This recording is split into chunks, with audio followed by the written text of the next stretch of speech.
ஹரே கிருஷ்ணா. எல்லாருக்கும் தண்டவத் பிரணாம். ஸோ நம்ம கிளாஸ் ஆரம்பிக்கிறதுக்கு முன்னாடி மங்களாச்சரணம் சொல்லிடலாம். ஓம் அஜ்ஞான திமிராந்தஸ்ய ஞானாஞ்சனசலாகயா சக்ஷுருன்மிலிதம் ஏன தஸ்மை ஸ்ரீ குரவே நமக.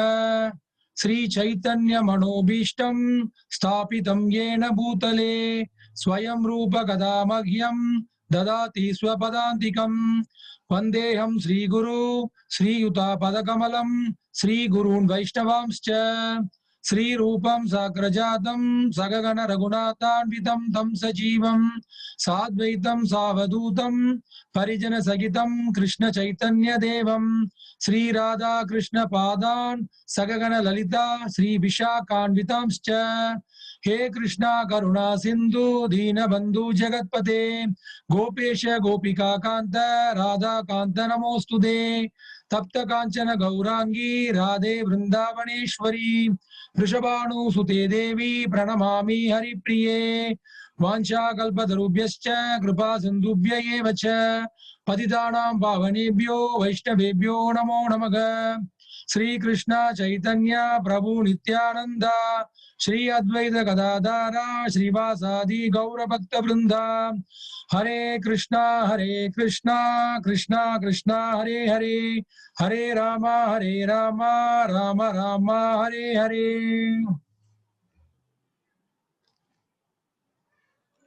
ஸோ நம்ம போன வகுப்புல என்ன பார்த்தோம் அப்படின்னா, முகுந்தமால சோத்ராவோட முதல் ஸ்லோகம் பார்த்தோம். அப்புறம் குலசேகர ஆழ்வார் அவரை பத்தி கொஞ்சம் பார்த்தோம். சோ இன்னைக்கு நம்ம அடுத்த ஸ்லோகம் போறதுக்கு முன்னாடி ஒரு 3 ஆழ்வாரை பத்தி கொஞ்சம் விஷயம் தெரிஞ்சுக்கலாம் நம்ம.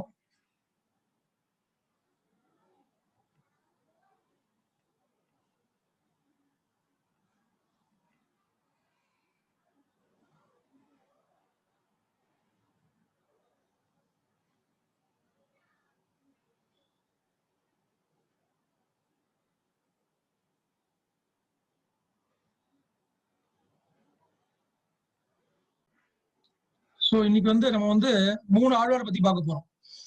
இவங்க எல்லாம் யாரு அப்படின்னு பாத்தீங்கன்னா, பொய்கை ஆழ்வார், அப்புறம் பூதத்தாழ்வார், அப்புறம் பேய் ஆழ்வார்.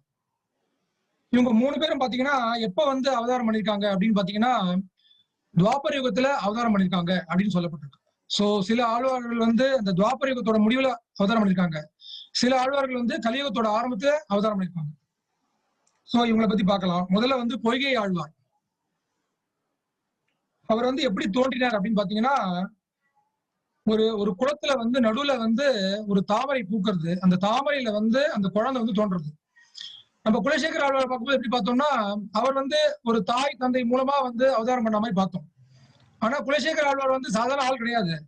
பகவானுடைய கழுத்துல தொங்கக்கூடிய கௌஸ்துப மணி, அவர் தான் குலசேகர ஆழ்வார் வர. சோ பகவானா இருக்கட்டும், பகவானுடைய பக்தர்களா இருக்கட்டும், அவங்களுக்கு இப்படிதான் அவதாரம் பண்ணணும், இப்படிதான் இந்த பூலோகத்துக்கு வரணுங்கிற அவசியம் கிடையாது. எப்படி வேணா வரலாம், இது வேணா வரலாம். அது பகவானுடைய இஷ்டப்படி பகவானும் வரலாம். பகவானுக்கு முழுசா சரணடைஞ்ச அந்த பக்தர்களும் அந்த மாதிரிதான் வருவாங்க. நமக்கெல்லாம் பாத்தீங்கன்னா அப்படி கிடையாது. ஒரு தாய் தந்தை மூலமா தான் வந்தாகணும். அதுவும் நம்ம செஞ்ச கர்ம பலனுக்கு ஏத்த மாதிரி தான் தாய் தந்தை அமைவாங்க. சோ அதுக்கு ஏத்த மாதிரிதான் அந்த கர்ப்பத்துல போய் நம்மளை புகுத்தப்பட்டு அந்த மாதிரி உடல் தான் கிடைக்கும் நமக்கு. இதெல்லாம் நமக்கு நிறைய விஷயங்கள் இருக்கு. பட் ஆழ்வார்கள் அவங்க எல்லாம் எப்படி வராங்கன்னா, குலசேகர ஆழ்வார் ஒரு தாய் தந்தை மூலமா வந்தாரு. பட் அப்படிதான் வருவாங்களா எல்லாருமே? கிடையாது, அப்படி கிடையாது. திடீர்னு அந்த அது பேர் பொய்கைன்னு சொல்லுவாங்க. ஒரு பாண்ட், ஒரு குட்டை, ஒரு குளம்னு சொல்லுவோம். அதுல இருந்து அவரோட தாமரையில திடீர்னு ஒரு குழந்தை தோன்றது. அது பொய்கை ஆழ்வார். அவருக்கு அதான் பொய்கை ஆழ்வார்னு பேரு. அவர் எங்க தோன்றினார் அப்படின்னு பாத்தீங்கன்னா, ஐப்பசி துலா மாதத்துல காஞ்சிபுரத்துல திருவேக்கா கோவில் அப்படிங்கிறதுல அதுக்கு எதிர்ப்பா அதுக்கு பக்கத்துல காஞ்சிபுரத்துல அவர் தோன்றார். அவருடைய நட்சத்திரம், பிறந்த நட்சத்திரம் என்னன்னு பாத்தீங்கன்னா திருவோணம். அவர் வேற யாரும் இல்ல, அவர் பகவான் கையில இருக்கக்கூடிய, பகவான் ஊதக்கூடிய பாஞ்சஜன்யம் அப்படிங்கிற இந்த சங்கு. சோ பகவானுடைய சங்கு. அவர் தான் பொய்கை ஆழ்வாரா அவதாரம் பண்றாரு. இவங்களை இந்த 3 பேரையும் முதல் ஆழ்வார்கள் அப்படின்னு சொல்லப்பட்டிருக்கு. ஏன் அப்படின்னா, முதல்ல இவங்க தான் வராங்க, அது ஒரு பாயிண்ட். இன்னொன்னு பாத்தீங்கன்னா, அடுத்த தினத்துல அவதாரம் பண்றாங்க. இவர் ஒரு நாள் அவதாரம் பண்றாரு, அதுக்கு அடுத்த நாள் பூதத்தாழ்வார், அதுக்கு அடுத்த நாள் பேய் ஆழ்வார், தொடர்ந்து அவதாரம் பண்றாங்க. சோ எங்கெங்கெல்லாம் பண்றாங்கன்னு பார்க்கணும். அடுத்தது பாத்தீங்கன்னா, 2வது நாள் அடுத்த நாள் வந்து ஒரு ஊஞ்சல் தொங்குது. அந்த ஊஞ்சல் எப்படி ஏதாவது செய்யப்பட்டிருக்குன்னா மாலத்தி மலர்களால் செய்யப்பட்ட ஊஞ்சல். அந்த ஊஞ்சல்ல வந்து ஒரு குழந்தை தோன்றது. அவர் வந்து வேற யாரும் இல்லை, யாருன்னு பாத்தீங்கன்னா பூதத்தாழ்வார். அவர் யாரு அப்படின்னா பகவான் கையில இருக்கக்கூடிய கதை கௌமோதகி. பகவானுடைய கதை பேர் வந்து கௌமோதகின்னு பேர். சோ அந்த கதை தான் வந்து பூதத்தாழ்வாரா வந்து அவதாரம் பண்றாரு. இவர் எங்க அவதாரம் பண்ணார் அப்படின்னு பாத்தீங்கன்னா மகாபலிபுரத்துல அவதாரம் பண்ணிருக்காரு. சோ எல்லாமே பாத்தீங்கன்னா நம்ம தமிழ்நாட்டுல நம்ம இதுல சென்னையில தான் வந்து பண்ணிருக்காங்க. பட் ஆனா தோன்றிய யுகம் பாத்தீங்கன்னா துவாபர யுகம் அப்படின்னு சொல்லப்பட்டிருக்கு. சோ அந்த மகாபலிபுரம் பக்கத்துல அந்த இடத்துல வந்து பூதத்தாழ்வார் வந்து அவதாரம் பண்றாரு. அதுக்கப்புறம் வந்து 3வது பாத்தீங்கன்னா பேயாழ்வார். அதுக்கு அடுத்த நாள் எங்க அவதாரம் பண்றாங்க அப்படின்னு பாத்தீங்கன்னா அவர் வந்து ஒரு கிணறுக்குள்ள வந்து அதே மாதிரி ஒரு தாமரை மாதிரி பூத்து அதுல வந்து இந்த குழந்தை வந்து தோன்றது. எங்க தோன்றிருக்கு அப்படின்னு பாத்தீங்கன்னா நம்மளுடைய மயிலாப்பூர், மயிலைன்னு சொல்லக்கூடிய மயிலாப்பூர்ல வந்து ஆதிகேசவ பெருமாள் கோவில். அதுல வந்து ஒரு பக்கத்துல இருக்கக்கூடிய ஒரு கிணறுல வந்து அந்த குழந்தை வந்து தோன்றிருக்கு. சோ இந்த மாதிரி வந்து 3 பேர் வந்து அவதாரம் பண்றாங்க. பொய்கை ஆழ்வார், அதுக்கு அடுத்தது வந்து பூதத்தாழ்வார், அப்புறம் வந்து பேயாழ்வார். பொய்கை ஆழ்வார் வந்து பாஞ்சஜன்யம் பகவானுடைய சங்கு. அப்புறம் வந்து பூதத்தாழ்வார் வந்து பகவானுடைய கதை. நம்ம சொல்லுவோம் இல்லையா, சங்கு சக்கர கதா பதம்னு சொல்லுவோம். அந்த மாதிரி வந்து ஒருத்தரா அவதாரம் பண்றாங்க. பகவானுடைய கதை கௌமோதகி வந்து பூதத்தாழ்வார். அப்புறம் வந்து பகவானுடைய கத்தி, கையில இருக்கக்கூடிய கத்தி நந்தகி அப்படின்னு ஒரு ஸ்வாட், பகவான் கையில ஒரு கத்தி இருக்கும். அந்த நந்தகிங்கிற வாழ் தான் வந்து பேயாழ்வாரா வந்து அவதாரம் பண்றாங்க. சோ இந்த மாதிரி வந்து ஒவ்வொருத்தரும் ஒரு இடத்துல அவதாரம் பண்றாங்க. நல்ல ஆழ்வார்கள்னால எதுக்காக வராங்க, முக்கியமா வந்து பகவானை பத்தி தான். அதனால வந்து அவங்களுக்கு வந்து பக்தியை வந்து யாரும் சொல்லி தரணுங்கிற அவசியம் கிடையாது. அதனால்தான் வேதம் சொல்றது நித்திய சித்தர்கள் நித்திய பக்தர்கள் 2 பேர் சொல்றோம். நித்திய சித்தர்கள் வந்து நமக்காக வராங்க. ஆக்சுவலா அவங்க வந்து இந்த பூலோகத்துக்கு வரணுங்கிற அவசியமே கிடையாது. பகவான் இந்த பூலோகத்துக்கு வரணுங்கிற அவசியமே கிடையாது. அவங்க எல்லாம் வரதுக்கு ஒரே முக்கியமான காரணம் என்னன்னா, இங்க பகவானை விட்டு பிரிஞ்சு சம்சாரத்துல கஷ்டப்படுற நம்மள வந்து தூக்கிறதுக்கு எப்படியா தூக்கணும் அப்படிங்கிறதுக்காக தான் அவங்க எல்லாம் வராங்க. இந்த பகவானுடைய புகழை பரப்பி அந்த வைகுண்ட லோகத்தோட அருமையை சொல்லி நம்ம இருக்கக்கூடிய லோகம் வந்து எவ்வளவு கஷ்டமான லோகம் அப்படிங்கிற சொல்லி நம்ம தூக்கிறதுக்காக தான் வராங்க. சோ இந்த 3 பேர் வராங்க, வெவ்வேறு இடத்துல பிறந்திருக்காங்க, நிறைய பக்தி ஆட்டோமேட்டிக்கா வந்து இயற்கையாவே வந்து பகவானை பத்தி எல்லாம் எழுதுறாங்க, எல்லாம் பண்ணிட்டு இருக்காங்க. இப்படியே வந்து வளர்றாங்க ஒவ்வொரு இடத்துல. அப்புறம் பகவான் என்ன பண்றாரு, ஒரு பிளான் பண்றாரு. இந்த 3 பேரையும் வந்து ஒரே இடத்துல சேர்க்கணும் அப்படின்னு சொல்லி பகவான் வந்து ஒரு திட்டம் தீட்டுறார். அதுக்கு பகவான் என்ன பண்றாரு அப்படின்னு பாத்தீங்கன்னா,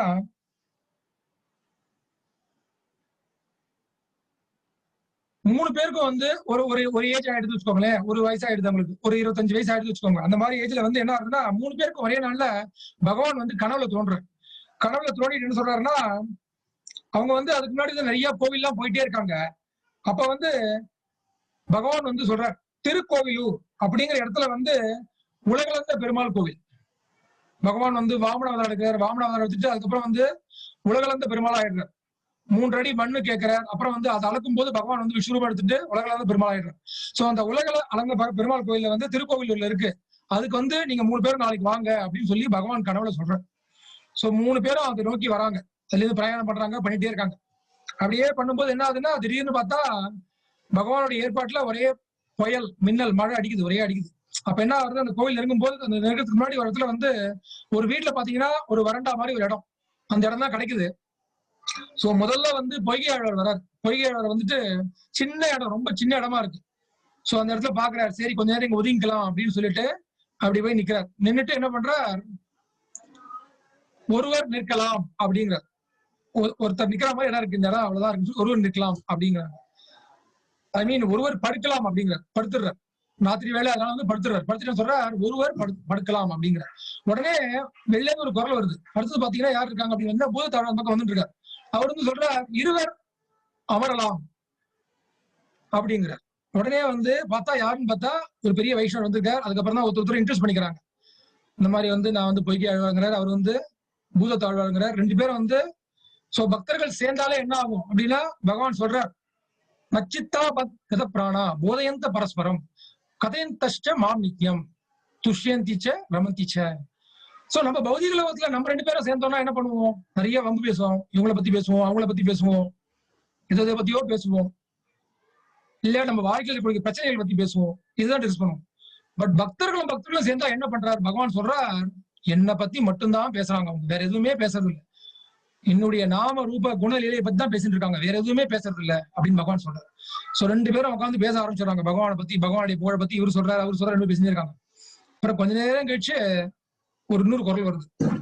அவர் என்ன சொல்றார், மூவர் நிற்கலாம், அந்த இடத்துக்குள்ள 3 பேர் நிக்கலாம் அப்படின்னு சொல்லி அந்த இடத்துக்குள்ள அட்ஜஸ்ட் பண்ணி 3 பேர் நின்னுட்டு ராத்திரி பூரா வந்து நல்ல சம்வாதம் பகவானை பத்தி நல்லா பண்ணிட்டு இருக்காங்க, பேசிட்டு இருக்காங்க, ஃபுல்லா இது பண்ணிட்டு இருக்காங்க. அப்புறம் திடீர்னு பார்த்தா அவங்களுக்கு என்ன தோன்றதுன்னா, வேற யாரோ ஒரு ஆள் வந்து நுழையிற மாதிரி இருக்கு. ஒரு என்ன சொல்றது, ஒரு ஒரு கஷ்டம் ஃபீல் பண்றாங்க, ஒரு மாதிரி இடைஞ்சலா இருக்கு, அதாவது ஒரே இடுக்கமா இருக்கு அப்படின்னு ஃபீல் பண்றாங்க. அப்படின்னு பார்த்தா யாரோ ஒருத்தர் வராரு. அப்படின்னு பாத்தீங்கன்னா பகவான் வந்து லட்சுமி தேவியோட வந்து அந்த இடத்துல வந்து பக்தர்களோட பகவான் இருக்கணும்னு ஆசைப்பட்டு, அதனால்தான் பகவான் சொல்றார், நாரதமுனிகிட்ட சொல்றார், நாகம் திஷ்டாமி வைகுண்டே யோகினாம் ஹிருதயே சுபா தத்ர திஷ்டாமி நாரதா எத்திர காயந்தி மத் பக்தா. நான் வந்து வைகுண்டத்துல இல்ல நாரதா, யோகிகளோட ஹிருதயத்திலே இல்ல. ஆனா நான் எங்க இருக்கேன் அப்படின்னு பாத்தீங்கன்னா, என்னை பத்தி எங்க வந்து நாம சங்கீர்த்தனம், என்னுடைய புகழெல்லாம் யாரெல்லாம் என்னுடைய பக்தர்கள் எல்லாம் புகழ்ந்துட்டு இருக்காங்களோ, சங்கீர்த்தனம் பாயிண்ட் இருக்காங்களோ, அந்த இடத்துல நான் இருக்கேன். சோ அந்த மாதிரி வந்து பகவான் வந்து தன்னுடைய பக்தர்கள் தன்னை பத்தி பேசுறத வந்து கேட்கணும் அப்படின்னு சொல்லி பகவானும் போது லட்சுமி தேவியோட சேர்ந்து அவங்க அவதாரம் பண்றாங்க. அந்த இடத்துல இடுக்கமா இருக்கு, அந்த இடுக்கமான இடத்துல வந்து, ஆனா வந்து அந்த இடுக்கமே தெரியல அவங்களுக்கு. சோ இதுக்கு வந்து ஒரு கருத்து என்ன சொல்றாங்கன்னா, இந்த பௌதீக லோகம்ங்கிறது அந்த மாதிரிதான், ஒரு என்ன சொல்றது, ஒரு அன்கம்ஃபர்டபிள் சிச்சுவேஷன் தான். ஒரு இறுக்கமா தான் இருக்கும், எல்லா இடத்துலயுமே ஒரு கஷ்டம் வரும், ஏதாவது இருக்குமா வந்துட்டே தான் இருக்கும். திரும்பி திரும்பி பார்த்தா நமக்கு ஏதோ ஒரு கஷ்டம், ஒரு ஒரு என்ன சொல்றது, ஃப்ரீயாவே இருக்க முடியாது. அதுதான் பௌதீக லோகம். சோ அதுல வந்து பகவானை பத்தி பேசிண்டு அப்புறம் பகவானும் கூட இருந்தாருன்னா, அப்ப வந்து அந்த குண்டமான இடமே வந்து வைகுண்டமா ஆயிடும் அப்படின்னு சொல்லப்பட்டிருக்கு. சோ அவங்களுக்கு வந்து கஷ்டமே தெரியல. அதுக்கப்புறம் இன்னும் புகழறாங்க, மாத்தி மாத்தி ஒருத்தரும் புகழ்ந்துட்டு இருக்காங்க, மாத்தி மாத்தி மாத்தி பகவானை பத்தி புகழறாங்க.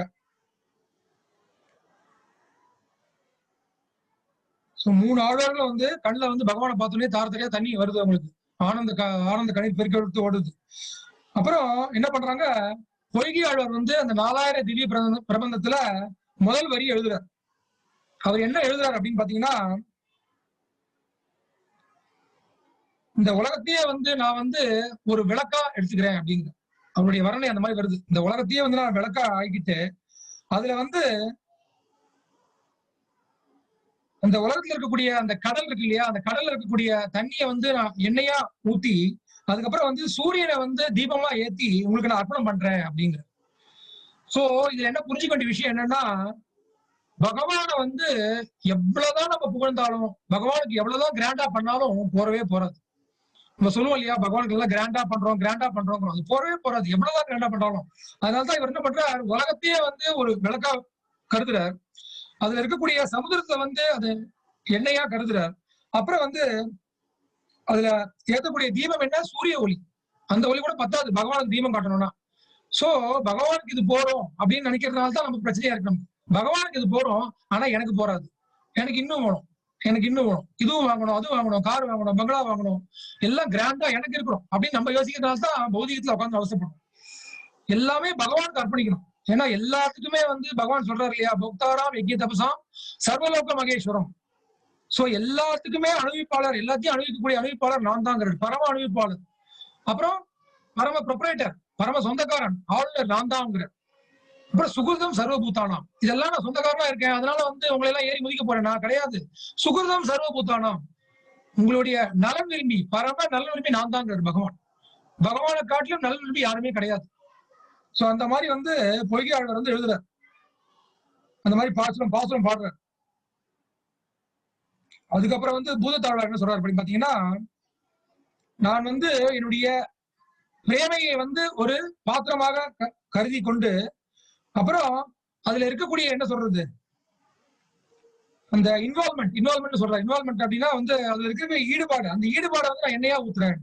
என்னுடைய பிரேமையை வந்து ஒரு பாத்திரமா ஏற்படுத்தி அதுல வந்து என்னுடைய ஈடுபாடு, அதுல இருக்கக்கூடிய ஈடுபாடை வந்து நான் என்னையா ஊத்தி, அப்புறம் வந்து என்னுடைய ஹாப்பினஸ் ஆஃப் நாலேஜ், அதாவது என்னுடைய அந்த ஞானம் இருக்கு இல்லையா, அந்த ஞானம் மூலமா நமக்கு ஒரு ஆனந்தம் கிடைக்குது இல்லையா, அந்த ஆனந்தத்தையே வந்து நான் தெரியா ஆக்கி உங்களுக்கு வந்து தீபம் ஏத்துறேன் அப்படிங்க.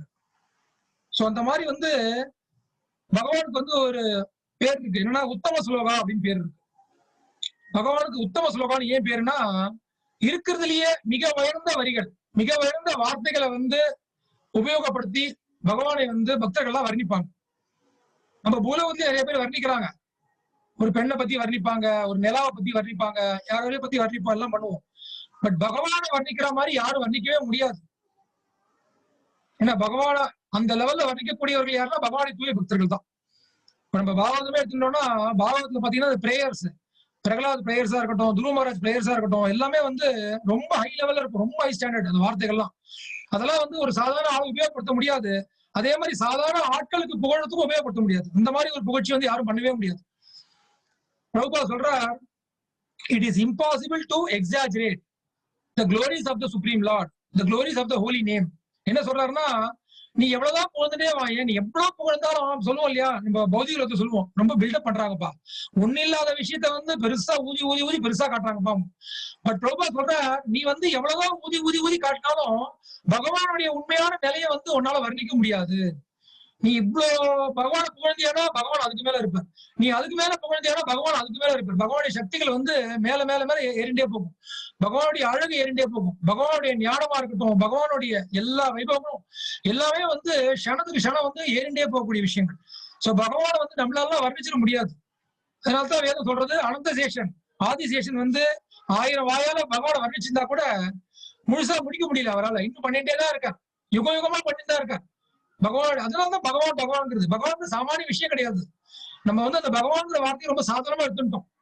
அதனாலதான் சாதாரண ஆட்கள் பகவானா தூக்கிடுறோம். நம்ம பகவான்ங்கிறது பெரிய விஷயம், சாமானிய விஷயமே கிடையாது, நினைச்சே பார்க்க முடியாத விஷயம் வந்து பகவான். சோ அந்த மாதிரி வந்து பேயாளர் வந்து வர்ணிக்கிறார், வர்ணிச்சு அவருக்கு வந்து பாசுரம் எழுதுறார். அதுக்கப்புறம் வந்து ஒவ்வொருத்தரும் வந்து 100 பாசுரம் எழுதுறாங்க. அதுக்கப்புறம் ஒவ்வொருத்தரும்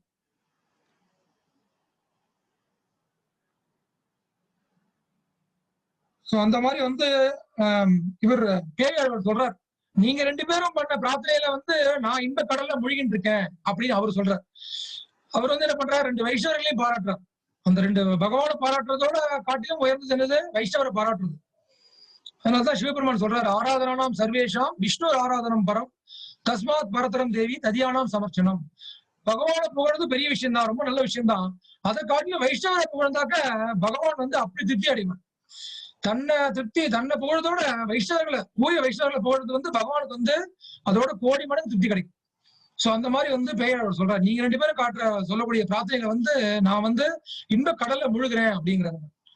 சோ அந்த மாதிரி வந்து இப்படிதான், இதுதான் வந்து விஷயம் கொடுக்கப்பட்டிருக்கு. இதுக்கப்புறம் டீடைல்ஸ் வேற எதுவும் கிடைக்கல எனக்கு. இந்த 3 பேரை பத்தி வந்து இந்த டீடைல்ஸ் தான் கொடுக்கப்பட்டிருக்கு. சோ அந்த மாதிரி வந்து பகவானுடைய அவதாரமா இருக்கட்டும், பக்தர்களோட அவதாரமா இருக்கட்டும், எல்லாமே வந்து முக்கியமான ஒரே காரணம் என்னன்னா, நமக்கு வந்து அந்த உயர்ந்த ருச்சியை கொடுக்கணும். இல்லைன்னா நம்ம தாழ்ந்த ருச்சியை தான் இருக்க போறோம். நமக்கு யார் சொல்லி தருவாங்க? இப்ப எல்லா விஷயமே அப்படித்தானே. ட்ரெயின்ல போயிட்டே இருக்கேன் நானு, திடீர்னு வந்து பிளைட்ல போகிறதுக்கு ஒரு சான்ஸ் கிடைக்குது. அந்த ருசியை பார்க்காத வரைக்கும் ஓகே, ட்ரெயின் பரவாயில்ல, ஓகே போலாம் போயிட்டே இருக்கேன். பிளைட்டை பார்த்துட்ட உடனே என்ன அர்த்தம், திருப்பி நான் ஏன் ட்ரெயின்ல போகணும்?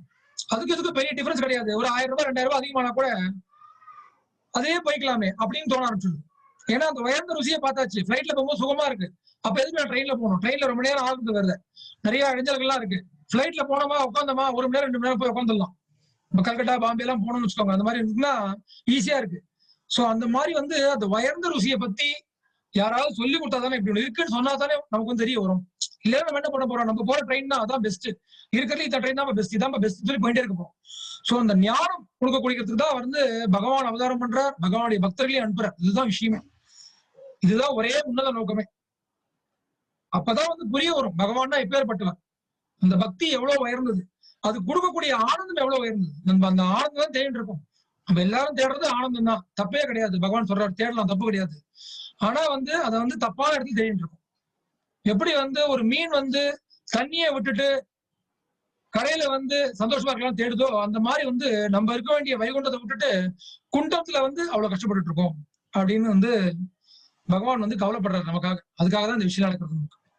சோ நம்ம வந்து இப்போ அடுத்த ஸ்லோகம் பார்க்க ஆரம்பிச்சிடலாம். முகுந்த மாலை 2வது ஸ்லோகம் பார்க்கலாம்.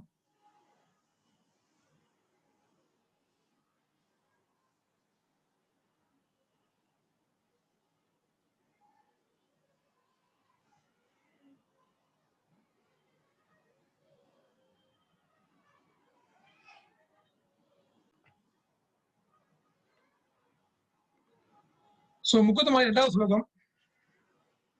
இது என்ன சொல்றாரு அப்படின்னா, ஜெயத்து ஜெயத்துங்கிறார் பகவான். ஜெயத்து ஜெயத்துன்னா நம்ம சொல்லுவோம் இல்லையா, வாழ்க வாழ்க வாழ்க வாழ்க. சோ இந்த மாதிரி வந்து யார வந்து வாழ்கன்னு சொல்லணும் அப்படிங்கிற நம்ம தெரிஞ்சுக்கணும். நம்ம வந்து யாரையோ வாழ்க வாழ்கன்னு சொல்றோம். நம்ம எதுக்காக வாழ்கன்னு சொல்றோம் ஒருத்தர?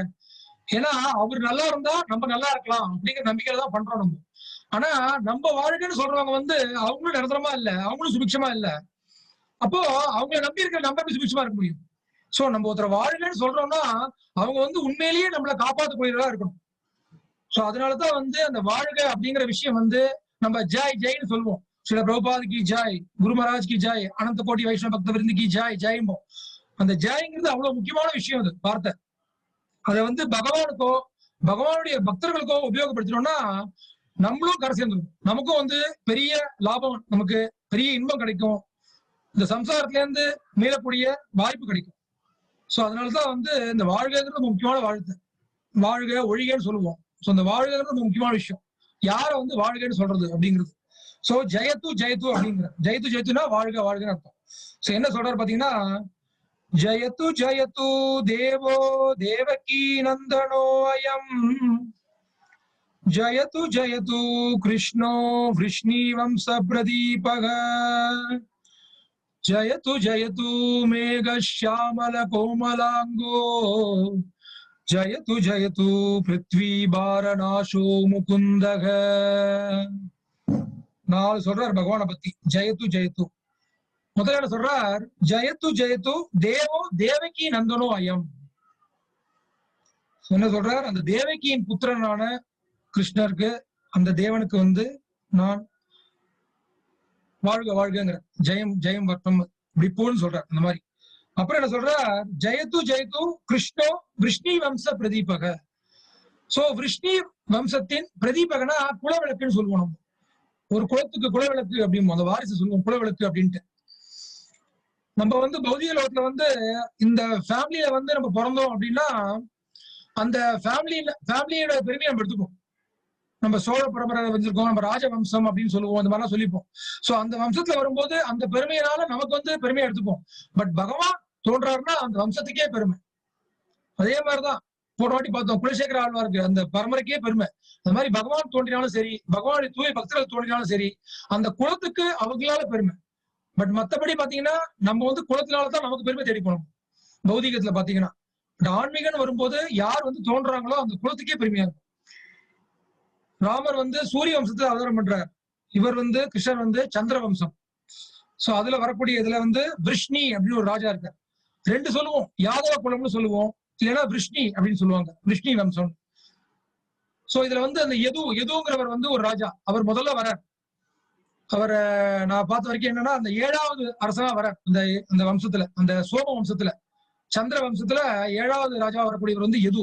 அதுக்கப்புறம் வந்து 42வது ராஜாவா வரக்கூடியவர் வந்து விஷ்ணி அப்படிங்கிற ராஜா அரசன் வர. அப்புறம் 46 வந்து பகவான் வந்துடுறார்.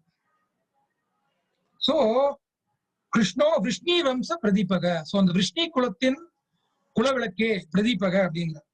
அப்புறம் வந்து ஜெயத்து ஜெயத்து மேக ஷியாமல கோமலாம்பு. அடுத்தது வந்து பகவான் அவதாரம் பண்ண முதல்ல பகவானுடைய தாயை வந்து சேர்த்து சொன்னார். பகவானை வந்து எப்போதுமே வந்து புகழும் போது என்ன சொல்லுவாங்கன்னா, பகவானுடைய பக்தர்களோட சேர்த்து போனா பகவான் ரொம்ப சந்தோஷப்படுவார். அதனாலதான் நம்ம சொல்லுவோம் பார்த்த சாரதி அப்படிம்போம், தேவகி நந்தனம் அப்படிம்போம், நந்தநந்தனும்போம். குந்தி மகாராணி சொல்றாங்க இல்லையா, கிருஷ்ணாய வாசுதேவாய தேவகி நந்தனாயிச்ச நந்தகோப குமாராய கோவிந்தாய நமோ நமக்கு. சோ எல்லாமே வந்து பக்தர்களோட சேர்த்து சொல்லும் போது அது வந்து பகவானுக்கு ரொம்ப திருப்தி அளிக்கும். சோ பகவானை எப்படி திருப்திப்படுத்தணும் அப்படிங்கறத தெரிஞ்சுக்கிறதுக்கு தான், அதை சொல்லி கொடுக்கறதுக்காக நமக்கு வந்து ஆச்சாரியர்கள் ஆழ்வார்கள் எல்லாமே வராங்க. சோ முதல்ல என்ன சொன்னார், ஜெயத்து ஜெயத்து தேவோ தேவகி நந்தனோ அயம், தேவகியின் மைந்தனே வாழ்க வாழ்கின்றது. அப்புறம் வந்து ஜெயத்து ஜெயத்து கிருஷ்ணோ விஷ்ணி வம்ச பிரதீபக. சோ விஷ்ணி வம்சத்தின் குலவிளக்கே கிருஷ்ணா வாழ்க வாழ்க அப்படிங்கிற. அப்புறம் வந்து ஜெயத்து ஜெயத்து மேக ஷியாமல கோமலாங்கோ. சோ பகவானுடைய உடல் அழகை பத்தி வர்ணிக்கிறார். மேக ஷியாமல, சோ பகவான் சொல்லுவோம் நீலமேக வண்ணன்னு சொல்லுவோம். சோ பகவான் வந்து கருநீரம், அப்புறம் மேகத்தோட நிறம் இதெல்லாம் சொல்லுவோம். பட் வந்து நம்ம பார்க்கக்கூடிய மேகத்தோட நிறமா இந்த கருப்பானா வராது, வரவே வராது. நம்ம பார்க்கக்கூடிய மேகமா இருக்கட்டும், இந்த நிறமா இருக்கட்டும், இதெல்லாம் வந்து முக்குணத்துக்குள்ளே அடங்கப்பட்டது. பட் முக்குணத்துக்கு அப்பாற்பட்ட இதெல்லாம் ஏன் சொல்றாங்க அப்படின்னா, இந்த பகவானும் சரி, பகவானுடைய பக்தர்களும் சரி, நமக்கு வந்து இந்த ஆன்மீக விஷயம் சொல்லி தரும்போது என்ன பண்ணுவாங்கன்னா, நம்ம பௌதீக லோகத்துல நம்ம பார்க்கக்கூடிய, நம்ம உணரக்கூடிய ஒரு வஸ்துக்களை வச்சு கம்பேர் பண்ணுவாங்க. எதுக்குன்னா, அப்பதான் நமக்கு புரிய வரும். அப்பேற்பட்ட விஷயம் எப்படிப்பா அப்படின்னா, ஒரு கிணறையும் ஒரு கடலையும் கம்பேர் பண்ணா நமக்கு புரிய வரும் இல்லையா? அப்ப கிணறு எத்தனூண்டு, கடல் எவ்வளவு பெருசு அப்படின்னு புரிய வரும். சோ அந்த விஷயத்த நமக்கு வந்து மண்டையில ஏத்தணும் அப்படிங்கிறதுக்காக என்ன பண்ணுவாங்கன்னா, நம்ம உணர முடியாதது பகவான். பகவான் சம்பந்தப்பட்ட விஷயங்கள் இதெல்லாம் உணர முடியாது. ஆனா எதை வச்சு பண்ணுவாங்கன்னா, கம்பேர் பண்ணுவாங்க. இந்த பூலோகத்துல நம்ம பார்க்கக்கூடிய விஷயங்களை வச்சு கம்பேர் பண்ணி ஓரளவுக்கு ஒப்புமைன்னு சொல்லுவோம். ஓரளவுக்கு கம்பேர் பண்ணி சொல்லி தருவாங்க. அப்ப வந்து ஓரளவுக்கு புரிஞ்சுக்கலாம். அவ்வளவுதான் தவிர கரெக்டா எக்ஸாக்டா உள்ளது உள்ளபடி பகவானோட அழகை புரிஞ்சுக்க முடியுமா, உணர முடியுமானா ரொம்ப ரொம்ப கஷ்டம். அதுக்கு வந்து ரொம்ப நிறைய தகுதி வேணும், நிறைய மனசு பரிசுத்தமாகணும். பகவானே வெளிப்படுத்தும். அவருடைய கருணையினால வந்து பகவானே வெளிப்படுத்தும். இது வந்து நம்மளுடைய முயற்சினாலேயோ நம்மளுடையனாலே பண்றது கிடையாது. அதுக்காக நம்ம முயற்சி பண்ணாமல் இருக்க முடியாது. முயற்சி பண்ணிட்டே தான் இருக்கணும். ஆனா என்னைக்குமே வந்து பகவானுடைய கருணையை நம்பிட்டு இருக்கணும். சோ ஜெயத்து ஜெயத்து மேக ஷியாமல கோமலாங்கோ. மேக ஷியாமல நீலமேக வண்ணன் நிறத்தை சொல்ற. அப்புறம் கோமலாங்கோ அப்படின்னா பகவானுடைய உடல் வந்து அவ்வளவு மிருதுலமா அவ்வளவு சாஃப்டா இருக்கும். எல்லாருமே சாஃப்டா தொட்டா ரொம்ப ஆசைப்படுவோம். சாஃப்டா இருக்கு சாஃப்டா இருக்குன்னு. சோ பகவானோட இது எப்படி இருக்கும்னா வெண்ணெய் மாதிரி இருக்குமா பகவானுடைய உடல். ஆனா பகவான் வந்து பாத்தீங்கன்னா வெண்ணெய் மாதிரி இருக்கும் அப்படின்னு சொல்றோம். ஆனா வந்து அசுரர்களை பார்த்தா பகவானுடைய உடல் வந்து வஜ்ரம் மாதிரி இருக்குமா, பாறை மாதிரி இருக்கும். பிரபுபா சொல்லுவார், soft as a rose and hard as a thunderbolt. தண்டர்போல்ட்னா இடி இடி மின்னல் மாதிரி அவ்வளவு வலிமையா இருக்கும். சோ பகவான் வந்து எங்கெங்க யாராட்ட என்னென்ன இப்படி வெளிப்படுத்தணும், எப்படி தன்னை வெளிப்படுத்தணுங்கிறது பகவான் தெரியும். சோ பக்தர்கள்ட்ட வரும்போது பகவான் வந்து அந்த மாதிரி வெண்ணெய் மாதிரி சாஃப்டா இருப்பார். அசுரர்கள் போகும்போது என்ன ஆவார், பாறை மாதிரி ஆயிடுவார். கம்சன் அந்த மாதிரி எல்லாம் வரும்போது என்ன ஆயிடும், பகவான் உடம்பு வந்து பாறை மாதிரி இருக்கும். சோ மேக ஷியாமல கோமலாங்கும். ஏன்னா குலசேகர ஆழ்வார் வந்து பக்தர், தூய பக்தர். அவருக்கு எப்படி பகவான் தெரிய வைப்பார், கோமலாங்கோவா தான் இருப்பார். கல்லு மாதிரிலாம் இருக்க மாட்டார், இது மாதிரிலாம் இருக்க மாட்டார். ரொம்ப சாஃப்டா, ரொம்ப மிருதுலமா. சோ நம்ம என்னென்ன ஆங்கிள் எப்படி எல்லாம் இன்பத்தை தேடுறோமோ, கைக்கு தொடறதுக்கு சாஃப்டா இருந்தா அது நல்லா இருக்கும். அப்புறம் வந்து மூக்கால நுகரத்துக்கு நல்ல வாசனையா இருந்தா அது இன்பமா இருக்கும். கண்ணால அழகா பாக்குறதுக்கு இருந்தா அது நல்லா இருக்கும். காதால ரம்மியமா கேட்டோம்னா அது நல்லா இருக்கும். இந்த மாதிரி வந்து ஐம்புலன்கள், மனம், புத்தி இதுக்கெல்லாம் வந்து ரம்மியமா தேடுறோம் இல்லையா? அந்த ரம்மியம் எல்லாம் வந்து ரொம்ப அதிகமா ரொம்ப ரொம்ப நினைச்சு கூட பார்க்க முடியாத லெவலுக்கு கிடைக்கும். எங்க கிடைக்கும்னா அது பகவான் தான். ஏன்னா பகவான் யாரு, சச்சித் ஆனந்த விக்கிரகா. சத்து நிரந்தரமானது, நித்தியமானவர். அப்புறம் சித் ஞானமயமானவர். நம்ம இங்க வந்து அந்த அறியாமையில தான் அவ்வளவு அவசரப்படுறோம். ஒண்ணுமே தெரிஞ்சுக்காம, எதை பத்தியும் தெரிஞ்சுக்கவும் விருப்பம் கூட பட மாட்டேங்குது. யாராவது சொல்லி கொடுத்தா கூட வேண்டாம், பாத்துக்கலாம், அப்புறம் பாத்துக்கலாம். இப்ப வேற ஏதோ நாங்க வந்து அறியாமையில வந்து நிறைய விஷயம் பண்ண வேண்டியிருக்கு, அதெல்லாம் நாங்க பண்றது பிஸியா இருக்கும். சோ எங்களுக்கு ஞானம் எல்லாம் வேண்டாம் அப்படிதான் எல்லாருமே போயிட்டு இருக்காங்களே தவிர பிஸி பிஸி பிஸி பிஸின்னு ஓடிட்டே இருக்காங்க. பகவான் சொல்றாரு, என்ன பிஸி, காத்தால பிஸியா இருக்க, சாயந்தரம் நெஞ்ச புடிச்சு செத்தேன்னா நீ எதுக்காக பிஸி பிஸின்னு ஓடிந்தியோ எல்லாமே முடிஞ்சு போச்சு, அதோட ஓவர். பிஸி பிஸின்னு ஓடி இருக்க, எதுக்காக நீ பிஸியா ஓடுற? எல்லாமே நம்ம கையை விட்டு போகக்கூடிய, அழியக்கூடிய, உயிரில்லாத பொருளா இருக்கலாம், இல்ல உயிர் உள்ள உறவினர்களா இருக்கலாம். நம்ம அதுக்குதான் ஓடுவோம். எதுக்காக பிஸியா இருக்கும்? நான் என் குடும்பம், குட்டி, குழந்தை அதுக்காக ஓடுவேன். இல்லைன்னா காசு பணம் சொத்து சுகம் சேர்க்கறதுக்காக ஓடுவேன். வேற எதுக்காக ஓட போறேன்? பிஸி பிஸினா ரெண்டு விஷயம் தான். பகவான் சொல்றாரு, ரெண்டுமே எந்த க்ஷணத்துலயும் விட்டு போயிடும். அடுத்த செகண்ட் கூட எல்லாத்தையும் விட்டு போயிடும். ஒண்ணு அதுங்க நம்ம விட்டு போயிடும், இல்ல நீ அதை விட்டு போற. அப்போ எதுக்காக பிஸி பிஸின்னு ஓடிட்டு இருக்க? அப்ப எதுக்காக நம்ம பிஸியா இருக்கணும்? எது நிரந்தரமா இருக்கோ, எது நித்தியமா இருக்கோ அதை பத்தி நம்ம தெரிஞ்சுக்கணும். அதை பத்தியே வேண்டாம், எனக்கு நிரந்தரம் பத்தியே தெரிஞ்சுக்க வேணாம், ஆனா எனக்கு சந்தோஷம் நிரந்தரமா இருக்கணும் அப்படின்னா நம்ம என்ன பண்ண முடியும்? ஒண்ணுமே பண்ண முடியாது. அதாவது பிரபுபா சொல்ற ரிபலியஸ் ஆத்மாங்கிறார். அடம் பிடிக்கிறது, ஆத்மாலாம் அடம் பிடிச்சிட்டு உட்காந்துருக்கு. எனக்கு வேண்டாம், எனக்கு வந்து நல்லது கொடுத்தா எடுத்துக்க மாட்டேன், ஆனா எனக்கு நல்லதுதான் வேணும். எப்படி கிடைக்கும்? நல்லது கொடுக்கறதுக்கு இருக்காங்க, ஆழ்வார்கள் வராங்க, ஆச்சாரியர்கள் வராங்க, நிறைய பேர் வராங்க, எல்லாரும் கொடுக்க தயாரா இருக்காங்க. ஆனா நல்லது எடுக்க மாட்டேன், அதுக்கு டைம் கிடையாது, கேட்கறதுக்கு டைம் கிடையாது. ஆனா நான் வந்து அதான் தேடுறேன். அப்படி என்ன பண்ண முடியும்? நீ எது தேடுறியோ அது எங்க கிடைக்கும் அப்படிங்கறத தெரியப்படுத்துறதுக்கு தான் இந்த ஆழ்வார்கள் எல்லாம் வராங்க. சோ மேல ஷியாமல கோமலாங்கு. பகவான் வந்து அந்த மாதிரி மிருதுலமா இருப்பார். பகவான் உடல் அழகம் சொல்றாங்க. அதுக்கப்புறம் வந்து அடுத்தது முக்கியமானது, ஜெயத்து ஜெயத்து பிருத்வி பார நாசோ முகுந்தக. யார பத்தி சொல்றார்? இந்த பூலோகத்தில் இருக்கக்கூடிய அந்த பாரத்தை மொத்தமாக அழிக்கக்கூடிய முகுந்தனை வாழ்க வாழ்க அப்படிங்கிற. சோ பாரம் அப்படிங்கிற இதுல பிரபுபா சொல்ற பொருளில இந்த மாதிரி வந்து தேவகியோட நந்தன், விஷ்ணியின் குலவிளக்கு இப்படிலாம் ஏன் சொல்றது முக்கியமா எப்படின்னா புரிஞ்சுக்கணும். பகவானுக்கு வந்து அந்த உருவம் இருக்கு இல்லையா, அதுதான் வந்து மிக மிக உயர்ந்த விஷயம். ஏன்னா அருவவாதிகள் இருக்காங்க, பகவான் வந்து அருவமா நம்பக்கூடியவர்கள். அதுலயும் வந்து ரொம்ப தீவிரமா முயற்சி பண்றாங்க, கடும் முயற்சி பண்றாங்க. நல்லா கரெக்டா வேதங்கள் அதுக்கும் பகவான் வழி விட்டுருக்காரு. உனக்கு அருவம் தான் வேணும் அப்படின்னா. அதனாலதான் பகவான் வந்து ஆம்னி பொட்டன்ட் சொல்லுவோம். பகவான்னா யாரு அப்படின்னா, நீ என்ன கேட்டாலும் கொடுப்பார். என்ன கேட்டாலும் கொடுப்பார் அப்படின்னா அர்த்தம், நீ பகவானை எப்படி வழிபடணும்னு ஆசைப்படுறியோ அந்த மாதிரி வெளிப்படுத்துறதுக்கு பகவான் தயாரா இருக்கு. என்ன உருவமா வழிபடணும்னு நினைச்சியானா நான் உருவமா காட்சி அளிக்கிறேன். என்ன அருவமா வழிபடணும் ஆசைப்பட்டியானா நான் அருவத்தை கொடுக்குறேங்கிறேன். அந்த அருவம்ங்கிறது என்ன அப்படின்னு பார்த்தா பகவானோட உடம்புல இருந்து வெளிப்படக்கூடிய தேஜஸ். சோ நீ மூலம் தான் வேணும்னா மூலம் கிடைக்கும், இல்ல மூலத்துல இருந்து வரக்கூடிய ஒரு சின்ன என்ன சொல்றது ஒரு சாம்பிள் தான் வேணும் அப்படின்னு ஆசைப்பட்டியானா அந்த சாம்பிள் தான் கிடைக்கும். நான் சொன்ன மாதிரி இந்த ட்ரெயின் பிளைட் சொன்ன எக்ஸாம்பிள் சொன்னேன். அந்த மாதிரி வந்து ஒரு பெரிய விஷயம் இருக்கு அப்படிங்கிறது நமக்கு ஞானம் இல்லாத வரைக்கும் என்ன பண்ணுவோம், அந்த தாழ்ந்த விஷயத்துலாம் போயிட்டே இருக்கும். சோ பகவானே சொல்றார், விஷயாவினி வர்த்தந்தே நிராகாரசிய தேகினக ரசவர்ஜம் ரசோபியஸ்ய பரம் திருஷ்டுவா நிவர்த்ததே. எப்ப சொல்றாருன்னா இந்த உயர்ந்த ருச்சி எப்ப கிடைக்கும் உனக்கு அப்படின்னா அந்த தாழ்ந்த ருச்சியை விட்டுட்டு உயர்ந்த ருச்சிக்கு வந்தா மட்டும்தான் அந்த தாழ்ந்த ருச்சி நம்ம கையை விட்டு போகும். இப்போ ஒரு விஷயம் வந்து அதுக்கு பிரபுபாத் எக்ஸாம்பிள் சொல்றாரு, ஒரு குழந்தை வந்து மண்ணு தின்னுட்டே இருக்குன்னா அந்த மண்ணை திங்காதுன்னு சொன்னா திங்காம இருக்காது, தின்னுட்டே தான் இருக்கும். அப்ப என்ன பண்ணும், அது கையில வந்து ஒரு கையில சர்க்கரையை கொடுத்தோம் வச்சுக்கோங்க, இந்த சர்க்கரை எடுத்து வாயில போட்டோம்னா அப்ப புரிய வரும், ஓஹோ இதான் சூப்பர் சொல்லிட்டு அது மண்ணை விட்டுரும். அந்த மாதிரி வந்து உயர்ந்த ருசியை கொடுக்கணும். இப்போ நமக்கு யாரு கொடுக்குவாங்க அப்படின்னா நம்மளே தான் கொடுக்கணும், வழி கிடையாது. நமக்கு ஹெல்ப் பண்றதுக்கு ஆச்சாரியர் எல்லாம் வராங்க, இருந்தா கூட நம்மளுடைய முயற்சி ரொம்ப முக்கியம். ஏன்னா இந்த நம்மளுடைய மனசு புத்தி புலன்கள்லாம் அந்த தாழ்ந்த ருசியில வந்து அவ்வளவு இதுவா இருக்கு. எவ்வளவுதான் பகவத்கீதை படிச்சாலும் சரி, எவ்வளவுதான் பாகவதம் படிச்சாலும் சரி முடிய மாட்டேங்கிறது. திருப்பி திருப்பி வந்து புலன்கள்லாம் இழுக்கிறது, மனங்கள்லாம் இழுக்கிறது பௌதிகத்துக்கு. ஏன்னா அந்த தாழ்ந்த ருசியில வந்து ஊறி இருக்கும். அந்த உயர்ந்த ருசியை வந்து உள்ள திணிக்கணும், நம்ம திணி செஞ்சு கொண்டு வரணும். எப்படின்னா ஒரு குழந்தைய வந்து ஸ்கூலுக்கு கொண்டு போற மாதிரிதான். ஸ்கூலுக்கு போகும்போது எந்த குழந்தையா சிரிச்சுன்னு போகுதா, எல்லாத்தையும் வந்து கம்பல் பண்ணி அப்படிதான் திணிக்கிறோம். சோ அந்த மாதிரி வந்து இந்த ஆன்மீக விஷயத்தை நம்ம திணிச்சுக்கணும், வேற வழியே கிடையாது.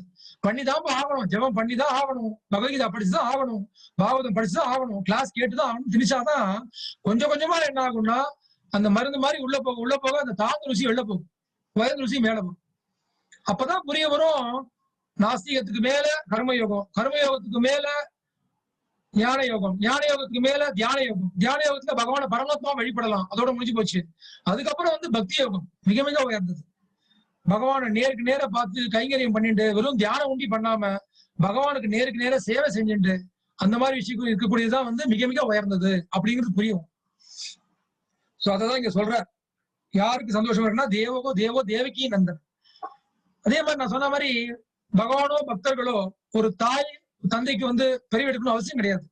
கிருஷ்ணர் வந்து தேவிக்கு மைந்தனா வர உடனே அதை வச்சு என்ன சொல்றாங்க, ஐயா அவரும் வந்து சாதாரண மனுஷன் தான்ப்பா, கொஞ்சம் சக்தி வாய்ந்த மனுஷனா இருப்பார் போட்டிருக்கு, சில வேலையெல்லாம் பண்ணிட்டு போயிருக்காரு, கோவர்தமனை தூக்கினாராம், காலிங்க பண்ணாராம், கொஞ்சம் பெரிய இருப்பார், சக்தி வாய்ந்த இருப்பார் போட்டிருக்கு. ஆனா அவரும் சாதாரண ஒரு சக்தி வாய்ந்த மனுஷன் தான் பாக்குறாங்க. பட் பகவான் வந்து சாதாரண மனுஷன் கிடையாது. பகவான் சொல்ற அவஜானந்தி மாமூடா மானுஷின் தனும் ஆசிரித்தம். நான் மனுஷனா மாதிரி அவதாரம் பண்ணும்போது முட்டாள்கள் மா மூடா. பகவான் வந்து 2 வார்த்தை யூஸ் பண்ணுவார், ஃபூல்ஸ் அண்ட் ராஸ்கல்ஸ். பிரபுபாத் வந்து ஃபூல்ஸ் அண்ட் ராஸ்கல்ஸ் யூஸ் பண்ணுவார். உடனே வந்து ரிப்போர்ட் எல்லாம் எடுத்து வந்துட்டாங்க, மைக் எடுத்து வந்துட்டாங்க, நீங்க வந்து ஃபூல்ஸ் அண்ட் ராஸ்கல்ஸ் திட்டுறீங்க, எல்லாரும் யாரை பார்த்தாலும் எப்படி திட்ட முடியும், நீங்க ஒரு பெரிய ஆச்சாரியன்னு சொல்றீங்க, எப்படி நீங்க ஃபூல்ஸ் அண்ட் ராஸ்கல்ஸ் திட்ட முடியும், உங்களுக்கு யார் அந்த ரைட்ஸை கொடுத்தது அப்படின்னு அப்ப சொல்ற பிரபுபாத் சொல்ற, நான் வந்து யாரையுமே திட்டலப்பா, பகவான் வந்து யாரை திட்டுற அதை வந்து நான் டிரான்ஸ்லேட் பண்றேன் இங்கிலீஷ்ல. பகவான் வந்து 2 வார்த்தை யூஸ் பண்ணுவார், மூடா துஷ்கிருதி அப்படின்பார். மூடானா வந்து ஃபூல் முட்டாள்னு அர்த்தம், துஷ்கிருதினா ராஸ்கல்னு அர்த்தம். சோ அததான் வந்து பிரபுபாத் டிரான்ஸ்லேட் பண்றாரு. எதுக்காக ஆச்சாரியெல்லாம் திட்டுறாங்க, எதுக்குதான் பகவான் திட்டுறாரு, பகவான் ஏன் திட்டுறாரு நம்மள அப்படின்னா, திட்டாம நம்ம திருந்த மாட்டேங்கிறோமே, நம்ம திட்டுறோம் இல்லையா, நமக்கு நல்லதுக்காக தான் அவங்க பண்றாங்க. எப்படி வந்து ஒரு அப்பா வந்து ஏன் குழந்தைய போட்டு அடிக்கிறாரு, அப்பா அம்மாவுக்கு வந்து குழந்தைய கண்டிக்கணும் திட்டணும் அடிக்கணும் ஆசையா, அந்தந்த வயசுல அந்த ஏத்த மாதிரி கண்டிச்சு வளர்த்தா மட்டும்தான் அந்த குழந்தை நல்லபடியா வரும், இல்லைன்னா அதுக்கு நல்லது எது கெட்டதுனே தெரியாது. சோ அந்த மாதிரி வந்து பகவான் வந்து திட்டுறாரு நம்மள, முட்டாள்களே அயோக்கியர்களே என்னடா பண்ணிட்டு இருக்கீங்க உட்காந்து இந்த பூலோகத்தை, ஏன்டா அவசப்படுறீங்க சம்சாரத்துல வந்து சேருங்கடா அப்படிங்கிறது பகவான். அதேதான் ஆச்சாரியன்னு சொல்றாங்க, அப்படியே ரிப்பீட் பண்றாங்க. அதுதான் ஆச்சாரியங்கிறது. ஆச்சாரியர்னா பகவான் சொன்னதை உள்ளது உள்ளபடி திரும்பி அப்படியே சொல்லணும், அதுதான் ஆச்சாரியர். பகவான் இப்படி சொல்லியிருக்காரு, ஆனா நான் அப்படிலாம் சொல்ல மாட்டேன், நான் கொஞ்சம் பூசி மொழிகி அப்படி மேலோட்டமா சொல்றேன் அப்படின்னா திருந்த முடியாது நம்மளால. நம்ம புத்தியில உரைக்கிற மாதிரி அடிச்சு சொல்லணும். அதுதான் பிரபுபாதர் இருக்குது. பிரபுபாதர் ஏன் சொல்றோம்? ஏன் பிரபுபாதருக்கும் மற்றவர்களுக்கும் என்ன வித்தியாசம்? பிரபுபாதர் அடிச்சு வெட்டு 1 துண்டு 2 கண்டிச்சு சொல்லுவார். புரிஞ்சுட்டு வா, வேற வழி கிடையாது, புரிஞ்சுட்டு வா, தப்பு, நீ பண்றது தப்பு, நீ முட்டாளா இருக்க, நீ அயோக்கியனா இருக்க, வெளில வா, திரும்பி வா அப்படின்னு சொல்லுவார். அப்படிதான் ஆச்சாரியர் தான் மண்டையில தட்டி கொண்டு வரணும் ஆன்மீகத்துக்கு, வேற வழியே கிடையாது, இல்லைன்னா வரமாட்டோம். ஏன் அப்படின்னா கலியுகத்துல என்ன இருக்கு? மந்தா சுமந்த மத்தையோ, ரொம்ப புத்தி மந்தம், ஒண்ணுமே பண்ண முடியாது. பிரைட்டா இருக்கும். எதுல பிரைட்டா இருக்கும்? பௌதீகத்துல பிரைட்டா இருக்கும்.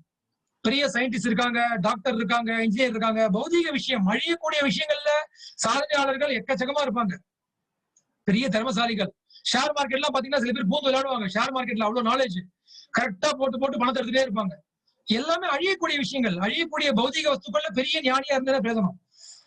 நிரந்தரமான நித்தியமான விஷயத்துல சூன்யமா இருப்பாங்க, ஒண்ணுமே இருக்காது, ஞான சூன்யம் சொல்லுவோம். அந்த மாதிரி ஒண்ணுமே பண்ண முடியாது. அப்ப என்ன பண்றது? இந்த மாதிரி ஆச்சாரியர்களா கண்டிச்சா மட்டும்தான் நம்ம கரை சேர முடியும். சோ தேவகி நந்தன் பகவான் தேவகி நந்தனா வர. அப்ப அதுக்கு பாகவத்துல நமக்கு வழக்கம் இருக்கு. கிருஷ்ணி சுதாப்பா 2 பக்தர்கள். சோ பகவான் தாய் தந்தையை தேர்ந்தெடுக்கிறார். நம்மள மாதிரி தேர்ந்தெல்லாம் எடுக்க முடியும், நம்ம தேர்ந்தெடுக்க முடியும். எனக்கு அம்மா அப்பா பணக்காரரா இருக்கணும், அம்மா அப்பா ரொம்ப அழகா இருக்கணும், அம்மா அப்பா அமெரிக்கால இருக்கணும், இப்படிலாம் நம்ம தேர்ந்தெடுக்க முடியும். நமக்கு என்ன விதிக்கப்பட்டிருக்கோ நம்ம கர்மாப்படி அவங்கதான் அம்மா அப்பா. மனுஷனா இருக்கணும் கூட முடிவு பண்ண முடியல நம்மளால. ஜலஜா நவலட்சாணி ஸ்தாவர லட்ச விம்சதி. நீர் வழியா பிறக்கலாம், நாயோட கர்ப்பத்துல இருக்கலாம், செடி கொடியா விதைக்குள்ள இருக்கலாம். அந்த மாதிரி நம்ம கர்மாக்கு ஏற்ற மாதிரி முடிவே பண்ண முடியாது. இப்படிதான் நம்ம வரணும் அந்த லோகத்துல அப்படின்னு முடிவு பண்ண முடியாது. பட் பகவான் ஒண்ணு முடிவு பண்ணிட்டு வர. இந்த சினிமால பாத்தீங்கன்னா நிறைய சீன்ஸ் எல்லாம் காட்டுவாங்க, நிறைய இருக்கும். இந்த பக்கம் ஹீரோ, ஹீரோயின், வில்லன், அவன் இவன் எல்லாரையும் காட்டுவாங்க. எல்லாரையும் காட்டிட்டு இதுக்கெல்லாம் மூலம் யாரு அப்படின்னு பாத்தீங்கன்னா கடைசியா போடுவாங்க டைரக்ஷன் போடுவாங்க. இந்த டைரக்டர் தான் முக்கியமே அந்த படத்துக்கு. சோ 2.5 மணி நேரம் ஒரு சித்து வேலையை காட்டி ஒரு ஏமாத்துறதுக்கு, ஒரு விஷயத்துல பெரிய பெரிய விஷயத்துல ஒண்ணுமே இல்லாத விஷயத்த உண்மையா காட்டுறதுக்கு ஒரு டைரக்டர் தேவைப்படுது, ரொம்ப சுவாரஸ்யமா கொண்டு போறதுக்கு. கிருஷ்ணர் அந்த மாதிரி. கிருஷ்ணர் தான் சுப்ரீம் டைரக்டர், ஒவ்வொன்றும் டைரக்ட் பண்றவர். ராமாயணமா இருக்கட்டும், மகாபாரதமா இருக்கட்டும், எல்லாம் பகவான் டைரக்ஷன், ஒவ்வொன்றும் பகவான் டைரக்ஷன். எதுக்கு? அதுவும் இதுக்காக தான், நம்மள தூக்கத்துக்காக தான். எல்லாமே நம்மள தூக்கத்துக்காக தான், வேற எதுக்குமே கிடையாது. நம்மள தூக்கறதுக்காக தான் இவ்வளவு ராமாயணம், மகாபாரதம் இந்த மாதிரி வித்தியாசம் எல்லாம் உருவாக்கி பகவான் கொண்டு அப்புறம் மகாபாரதம் மூலமா ஒரு பெரிய பகவத்கீதையை கொடுத்து, அதுக்கப்புறம் அர்ஜுனன்ட்ட அர்ஜுன் மூலமா பகவத்கீதை, அதுக்கப்புறம் அர்ஜுனனுடைய பேரன் பரிஷித் மகாராஜ் மூலமா பாகவதம், இதெல்லாம் ஏன் கொண்டு வர்றாரு? நம்மள தூக்கறதுக்காக, வேற வழியே கிடையாது. அதனாலதான் இங்க சொல்றார், கடைசியா சொல்றார், ஜெயத்து ஜெயத்து பிருத்வி பார நாசோ முகுந்தக. பிருத்வி பார, பூலோகத்தில் இருக்கக்கூடிய பாரத்தை அழிக்கக்கூடிய முகுந்தனே வாழ்க வாழ்க. சோ முன்னாடியே பார்த்தோம், போன வாட்டியே பார்த்தோம். முகுந்தா அப்படின்னு அர்த்தம் முக்தி அளிக்கக்கூடியவர்னு அர்த்தம். சோ அந்த பாரம் அப்படிங்கிறார். ஏன் பாரம் அப்படின்னா இந்த உடலே நமக்கு பாரம் தான். ஆக்சுவலா இந்த உடல் நினைச்சு நம்ம பெருமைப்பட்டு இருக்கோம் எல்லாருமே. இந்த உடல் நினைச்சுன்னா அவ்வளவு பெருமை எல்லாருக்கும். ஐ அண்ட் மைண்ட் வேதம் சொல்றது, அகங்காரம் மமக்காரம், நான் எனது, இந்த எண்ணம் தான் நம்மள இந்த பூலோகத்திலேயே வச்சுட்டு இருக்கு. சோ நான் எப்பேற்பட்ட ஆள் தெரியுமா, நான் எவ்வளவு அறிவாளி தெரியுமா, நான் எவ்வளவு அழகானவன் தெரியுமா, நான் எவ்வளவு பலசாலி தெரியுமா, இந்த மாதிரி ஒரு அது. அப்புறம் நான் எனது, என்னுடைய செல்வம், என்னுடைய மனைவி மக்களை பாரு, என்னுடைய ராஜ்யத்தை பாரு, என்னுடைய சொத்து சுகத்தை பாரு, என்னுடைய பேர் புகழ பாரு அப்படின்ட்டு இந்த நான் எனது இதுலதான் நம்ம ஆட்டம் போட்டு இருக்கோம். பட் அதெல்லாம் பெரிய பாரம்னு வேதம் சொல்றோம். எவ்வளவு பெரிய அறியாமல் இருக்கணும், நம்ம பெரிய பாரத்தை நம்ம பெருமையா நினைச்சுட்டு இருக்கோம். ஏன் அதெல்லாம் பாரம் சொல்றது அப்படின்னு பாத்தீங்கன்னா, ஒரு விஷயம் சந்தோஷமா இருக்கு நம்ம போயிட்டே இருக்கோம். பட் கடைசியில அது தரக்கூடிய துக்கம் பயங்கரமான துக்கம். அப்ப அது பாரமா இல்லையா நமக்கு? ஒரு விஷயம் சந்தோஷம் நினைச்சிட்டு ஒரு விஷயம் துக்கம் நினைச்சு சந்தோஷம் கொடுத்தா நல்லா இருக்கும். பட் ஒரு விஷயம் நான் பாசிட்டிவ் நினைச்சுட்டே போயிட்டு இருக்கேன், ஆனா கடைசியில நெகட்டிவ் கொண்டு விட போறது அப்படின்னா எவ்வளவு பெரிய பாரம் அது. என்னென்ன பாரமா இருக்கு? நிறைய பாரங்கள் இருக்கு, சொல்லிட்டே இருக்கார். ஜென்ம மிருத்யு ஜரா வியாதி துக்க தோஷானு தர்சனம். இந்த உடல்ல எவ்வளவு கஷ்டங்கள் இருக்கு. ஜென்மம், பிறப்பு எவ்வளவு கஷ்டம். ஸ்ரீமத் பாகவத்துல 3வது காண்டத்துல கபில முனிவர் சொல்றார், இந்த பிறப்பு எவ்வளவு கஷ்டம். ஆனா நம்ம என்ன பண்றோம்? நம்ம அறியாமையில பர்த்டே கொண்டாடிட்டு இருக்கோம், செம்மையா கொண்டாடுறோம், சூப்பரா கொண்டாடுறோம். இன்னும் சில பேர்லாம் இப்பெல்லாம் ஃபிளெக்ஸ் வைக்க ஆரம்பிச்சிட்டாங்க. எல்லாருமே ஃபிளெக்ஸ் தான், பெரிய போஸ்டர் மாதிரி பேனர் மாதிரி அடிச்சு பர்த்டேன்னு கொண்டாடுறாங்க. இறந்து போனாலும் ஃபிளெக்ஸ் தான், இருந்தாலும் ஃபிளெக்ஸ் தான். இப்ப எல்லாமே அப்படிதான் வைக்கிறாங்க பெருசா. சோ அது எப்படி கொண்டாடுறோம்? நம்ம பர்த்டே கொண்டாடக்கூடிய விஷயமே கிடையாது, ரொம்ப ரொம்ப கொடுமையான விஷயம் அப்படின்னு வேதம் சொல்றது. ஏன் கொடுமை அப்படின்னு பாத்தீங்கன்னா, நம்ம சொல்லுவோம் அந்த தாயும் அந்த சேயும் படக்கூடிய கஷ்டங்களை பத்தி ரொம்ப விளாவரியா வர்ணிக்கிறது. அந்த 10 மாசம் தாய் சுமக்கிறாங்க, பெத்தெடுத்துறாங்க அப்படின்னா அசால்ட்டா பெத்தெடுத்துறாங்க. அந்த தாய்க்கு தான் தெரியும் எவ்வளவு கஷ்டங்கிறது. அந்த தாய்க்கு தான் தெரியும் அந்த பாரம். குழந்தைய வந்து சுமந்துட்டு அப்புறம் வாந்தி, மயக்கம், உடல் கஷ்டம், சரியா சாப்பிட முடியாது. அவங்க அவ்வளவு கஷ்டப்படுறாங்க. அந்த குழந்தைய பெத்தெடுக்கிறது வந்து மறுபிறவின்னு சொல்லுவாங்க. ஒரு குழந்தைய பெத்தெடுத்தா மறுபிறவி. ஏன்னா அந்த தாயும் சேயும் நலமா வருவாங்களா சொல்ல முடியாது. ஒருவேளை தாய் இறந்துடலாம், ஒருவேளை சேய் இறந்துடலாம், இல்ல 2 பேருமே இறக்க வாய்ப்பு இருக்கு. இந்த மாதிரி எல்லாம் எவ்வளவோ இருக்கு. சோ அது நல்லபடியா வருமா? அவ்வளவு கஷ்டமான விஷயம் வந்து இந்த பர்த்டேன்னு கொண்டாடுறோமே, அது வந்து அவ்வளவு கஷ்டமான விஷயம். சரி, தாய் இவ்வளவு கஷ்டப்படுறாங்க. சேய் என்ன பாடுபடுது? அந்த சேய் வந்து ஒவ்வொரு கருவா அந்த கரு உற்பத்தி ஆகி ஒவ்வொரு க்ஷணமும் எவ்வளவு கஷ்டப்படுறது அப்படின்னு பாத்தீங்கன்னா, அந்த தாய் வந்து கொஞ்சம் உப்பு, காரம் நிறைய சாப்பிட்டாங்கன்னா, அந்த சேய் வந்து ரொம்ப கஷ்டப்படும். உள்ளுக்குள்ள அப்படியே தகிக்கும், எரியும். நினைச்சு பாருங்க, ஒரு கூண்டுக்குள்ள ஒரு சின்ன டப்பாக்குள்ள ஒருத்தர் அடைச்சு வச்சு, ஒரு கூண்டுக்குள்ள ஒரு அடைச்சு வச்சு, மேல வந்து நல்ல மிளகா பொடி கலந்த ஒரு நீரை வச்சு நல்லா ஃபில்அப் பண்ண வச்சுக்கோங்க. மிளகா பொடி அது இதுன்னு போட்டு காரசாரமா போட்டு ஃபில்அப் பண்ணோம்னா எப்படி இருக்கும் நமக்கு? அந்த மாதிரி வந்து ஒரு கூண்டுக்குள்ள அடைப்பட்டு அந்த மாதிரி விஷயங்கள்லாம் நடக்குது. சோ அது ஒண்டிதான் முடியறது அப்படின்னு பாத்தீங்கன்னா, புழுக்கள்லாம் இருக்குங்க. கர்ப்பப்பை பக்கத்துல இந்த தாய் சாப்பிட்டு ஜீரணமான மலம் மூத்திரம் இருக்கக்கூடிய விஷயம் நடந்தது. சோ அதுல வந்து அந்த புழுக்கள்லாம் வந்து சில புழுக்கள்லாம் வந்து அந்த சேயை வந்து குத்துறது. கடிக்கும் போது அந்த சேய் வந்து என்ன பண்றதுன்னா கால் அப்படி உதைக்கும், கஷ்டப்படும், துடிக்கும். ஆனா வெளியில் நடக்கிற விஷயம் என்ன பாத்தீங்கன்னா, அம்மா சந்தோஷப்படுறாங்க. ஆஹா, என் குழந்தை எட்டி உதைக்கிறான், வாங்க வாங்கன்னு சொல்லி கணவரை கூப்பிட்டு காட்டுவாங்க. நிறைய இடத்துல பார்ப்போம், நம்ம நிறைய சினிமாலையும் காட்டுவாங்க, ஜெட்லாம் நடக்கக்கூடிய விஷயம் தான். இந்த குழந்தை வந்து கொஞ்சம் அசைந்தா சந்தோஷமா இருக்கும். ஆனா குழந்தை ஏன் அசையுதுன்னா, அந்த இடத்துல இருக்க முடியாம அசைஞ்சிட்டு இருக்கு. எப்படா விட்டு வெளியே வருவோம் அப்படிங்கறத இந்த கர்ப்பப்பைங்கிறது சாமானிய விஷயம் கிடையாது. அந்த சேய் வந்து அவ்வளவு கஷ்டப்படும். அதுதான் வந்து படிப்படியா வந்து கபில முனிவர் விளக்குறார். இதெல்லாம் யார் விளக்குறது? இவ்வளவு கஷ்டங்கிறது தெரியாம இதெல்லாம் சந்தோஷம் நம்ம கூப்பிட்டு இருக்கோம், கொண்டாடிட்டு இருக்கோம். அப்ப எவ்வளவு பெரிய அறியாமை. பிருத்தி பாரம், பிருத்தியோட பாரம் இதெல்லாம். ஜென்மம் அவ்வளவு கஷ்டம், பிறப்பு. சரி, அதோட ஓயிருதா அப்படின்னு பாத்தீங்கன்னா, அதுக்கப்புறம் ஸ்கூலுக்கு போறதா இருக்கட்டும், ஸ்கூலுக்கு யாராவது விருப்பப்பட்டு போறோமா? ஏதாவது புடிச்சு பண்றோமா? லைஃப்ல வந்து புடிச்சு பண்றோம்னு எத்தனை பேர் சொல்றோம்? புடிச்சு புடிச்சு புடிச்சு பிடிக்க வச்சுட்டு இருக்கோம். வேற வழியெல்லாம் பிடிக்க வச்சிருக்கோம் ஒரு ஸ்டேஜுக்கு மேல. எதுவுமே புடிச்சு பண்றல. பிடிக்கிற விஷயம் என்னன்னா, நல்லா கிறிஸ்டனோட மாடு மேய்க்கிற மாதிரி அதான் எல்லாருமே இயல்பான ஆசை. எல்லாருமே பாத்தீங்கன்னா இந்த கிராமிய வாழ்க்கை தான் எல்லாருமே பிடிக்கும்.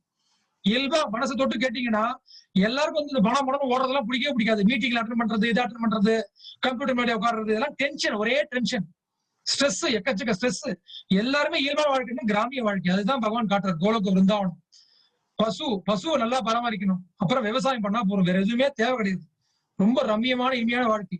அதைதான் பகவான் காட்டிட்டு இருக்கார். சோ அந்த மாதிரி வந்து ஸ்கூலுக்கு ஓடுறோம், ஸ்கூலுக்கு கம்பல் பண்ணி கதை வைக்கிறாங்க. அப்புறம் ஒரு ஸ்டேஜ் மேல செட் ஆயிடுது, ஓகே இதான் அப்படின்னு. ஏதோ காமெடி கூட சொல்லுவாங்க. கொஞ்ச நாள் அந்த ஜோசி எல்லாம் பார்க்கும் சொல்லுவாங்க, ஏதாவது சினிமா கூட வரும் இந்த மாதிரி. இந்த கொஞ்ச நாள் போன உடனே இது வரைக்கும் வந்து கஷ்டம் இருக்கும் உனக்கு, அதுக்கப்புறம் அப்படிம்பாங்க, அதுக்கப்புறம் பழகி போயிடும் அப்படிம்பாங்க. கஷ்டம் தீர போறது இல்ல. அதுதான் உண்மை விஷயம். ஆக்சுவலா பூலோகத்துல எதுவுமே வந்து கஷ்டம் நமக்கு தீர போறது இல்லை. பழகிக்கிறோம் அவ்வளவுதான். கஷ்டத்தையே இஷ்டமா பழகிக்கிறோம், வேற வழி இல்லாம. ரொம்ப கொடுமையான சிச்சுவேஷன், ரொம்ப அறியாமையில இருக்கும். அப்புறம் ஸ்கூலுக்கு போறது, அப்புறம் படிக்கிறது, போராடுறது, படிச்சா முடியுமா, அதுல காம்படிஷன், ஃபர்ஸ்ட் ரேங்க் வாங்கணும், செகண்ட் ரேங்க் வாங்கணும்னு எத்தனையோ இந்த காலத்துல பாத்தீங்கன்னா குழந்தைகள் எல்லாம் தற்கொலை பண்ணிக்கிறாங்க. 10th 11th +2 இன்னும் சொல்ல போனா தற்கொலை பண்ணிக்கிற எவன் பாத்தீங்கன்னா நல்லா படிக்கிற பையன் தற்கொலை பண்ணிக்கிறான். நல்லா படிக்கிற பையனை விடுறது கிடையாது, அவனை இன்னும் போட்டு ஸ்ட்ரெஸ் பண்ணி இன்னும் போட்டு நோட்ட வேண்டியது அவனை போட்டு. அந்த மாதிரிலாம் ஆயிட்டு இருக்கு பாவம் உலகத்துல. நல்லா படிச்ச பையன் தற்கொலை பண்ணிக்கிறான், ஃபர்ஸ்ட் வர பையன் தற்கொலை பண்ணிக்கிறான், ஃபர்ஸ்ட் கொடிநாட்டுற பிசினஸ் மேன் தற்கொலை பண்ணிக்கிறான். ஃபர்ஸ்ட் எதுக்கு அலையிறோமோ அங்க போய் தற்கொலை பண்ணிக்கிறாங்க. முடிவு என்ன ஆகுது? கோடீஸ்வரன் தற்கொலை பண்ணிக்கிறான். எது ஃபர்ஸ்ட் நினைச்சு ஓடி போறோமோ கடைசியில தற்கொலை பண்ணிக்கிறோம். அப்ப எவ்வளவு அறியாமல் இருக்கணும். எது சந்தோஷம் நினைச்சு ஓடினோமோ கடைசியில எவ்வளவு பெரிய துக்கத்தோட முடியுது. அவ்வளவு பெரிய அறியாமை, அது எவ்வளவு பெரிய பாரம். சோ ஜென்ம மிருத்யு ஜரா வியாதி பகவான் எடுத்து சொல்றாரு ஒவ்வொன்னையும், புட்டு சொல்றாரு ஒவ்வொன்னையும். நீ படுற கஷ்டம் எவ்வளவு தெரியுமா இருக்கு, இங்க எதை போய் சந்தோஷம் நினைச்சிட்டு இருக்க முட்டாள்தனமா அப்படிங்கிறது பகவான். ஜென்ம, அப்புறம் மிருத்யு மரணம், அது நடுவில் என்னது? ஜரா வியாதி, வயோதிகம், முதுமை எவ்வளவு கஷ்டம். கேட்ராக்ட் ஆபரேஷன் பண்ணிக்காத ஆளே கிடையாது. இந்த உடல்ல எவ்வளவு கஷ்டங்கள், இந்த உடலே அவ்வளவு பெரிய பாரம். வேதம் சொல்றது உடல்ல ஒவ்வொரு அங்கத்துக்கும் ஒரு டாக்டர் தேவைப்படுறது. எம்பிபிஎஸ் படிச்சுட்டு எல்லா அங்கத்தையும் பார்க்க முடியாது ஒருத்தரால. ஒவ்வொரு அங்கத்துக்கும் ஒரு டாக்டர் இருக்கு. ஜெனரல் சர்ஜன், வயிற்றுக்கு ஒரு ஜெனரல் சர்ஜன், அப்புறம் ஆப்தாலமிஸ்ட், கண்ணுக்கு ஒரு டாக்டர், அப்புறம் இஎன்டி அதுக்கு ஒரு டாக்டர், அப்புறம் பிரெயினுக்கு தனியா, அப்புறம் நரம்புக்கு, அப்புறம் எலும்புக்கு ஆர்த்தோ, நியூரோ, இந்த மாதிரி எவ்வளவு வியாதிகள் இருக்கு, எவ்வளவு இது படிக்க வேண்டியிருக்கு. இதெல்லாம் பண்ணிட்டு சந்தோஷமா இருக்கேன்னு வச்சுட்டு எவ்வளவு பாரம் இருக்குங்க. ஜென்ம மிருத்யு ஜரா வியாதி எவ்வளவு வியாதிகள். இப்ப வந்து கொரோனா வந்து கொஞ்சம் கண்ணில் வரல விட்டு ஆடிட்டு இருக்கு, ஒரு சேலஞ்சிங்கா கொடுத்துட்டு இருக்கு. பெரிய விஷயம். கொரோனா வந்து கிட்டத்தட்ட 6-7 மாசம் ஆகுது. ஒண்ணுமே பண்ண முடியல. அது என்னன்னே புரிஞ்சுக்க முடியாத ஒரு லெவல்ல இருக்காங்க. இத்தனை நாள்ல என்ன நினைச்சிருந்தாங்க, நம்ம ரொம்ப வெரி வெரி சயின்டிபிக்லி அட்வான்ஸ்ட், நம்ம நிறைய கண்டுபிடிச்சிட்டோம், இப்போ அப்படியே போற உயிரெல்லாம் காப்பாத்திட்டு போறோம் அப்படிதான் நினைச்சுக்கிறாங்க. என்ன பண்ண முடியும்? ஒண்ணுமே பண்ண முடியல. இப்ப எவன் காப்பாத்தணும்னு சொன்னா அவன் தான் பயந்து ஓடிட்டு இருக்கான். என்ன பண்றதுன்னு தெரியல. எல்லாரும் மூக்க முடிக்க வேண்டியிருக்கு, வாயை முடிக்க வேண்டியிருக்கு. கொரோனா விஸ்வரூபம் அடுத்து ஆடுது. பகவான் நினைச்சாருன்னா தாங்கவே முடியாது நம்மளால. பகவான் வந்து நம்மள டியூன் பண்ண நினைச்சிட்டாருன்னா பகவான் விட்டு விட்டு வச்சிருக்காரு. போனா போறதுன்னு. அவரு எவ்வளவுதான் விடுவார் அவள. சாமதான பேத தண்டம் வேதம் சொல்றது. சமாதானம் பேசி பார்க்கலாம் ஒருத்தரோட. அப்புறம் அவனுக்கு தானம் இதெல்லாம் கொடுத்து பார்க்கலாம். ஒத்து வரானான்னு. எதுக்குமே ஒத்து வர மாட்டேன் அப்படின்னு அர்த்தம். தண்டம் கடைசி தண்டனை தான். பெருசா கொடுத்துருவாரு பகவான். ஒண்ணுமே பண்ண முடியாது உங்களால. கை கால கூட அச்சீவ் பண்ண நம்மளால. பணக்காரனா இருக்கட்டும், ஏழையா இருக்கட்டும், என்ன பண்ண முடியும்? இப்ப எல்லாருக்கும் பவர் நிறைய பேருக்கு இருக்கு. நல்ல பணம் காசு இருக்கு, அழகு இருக்கு, படிப்பு இருக்கு, எல்லாம் இருக்கு. கொரோனா என்ன பண்ண முடியுது? கொரோனா ஒண்ணும் பண்ண முடியலையே. மூக்கையும் வாய மூடி தானே போக வேண்டியிருக்கு. ஒண்ணும் பண்ண முடியாது.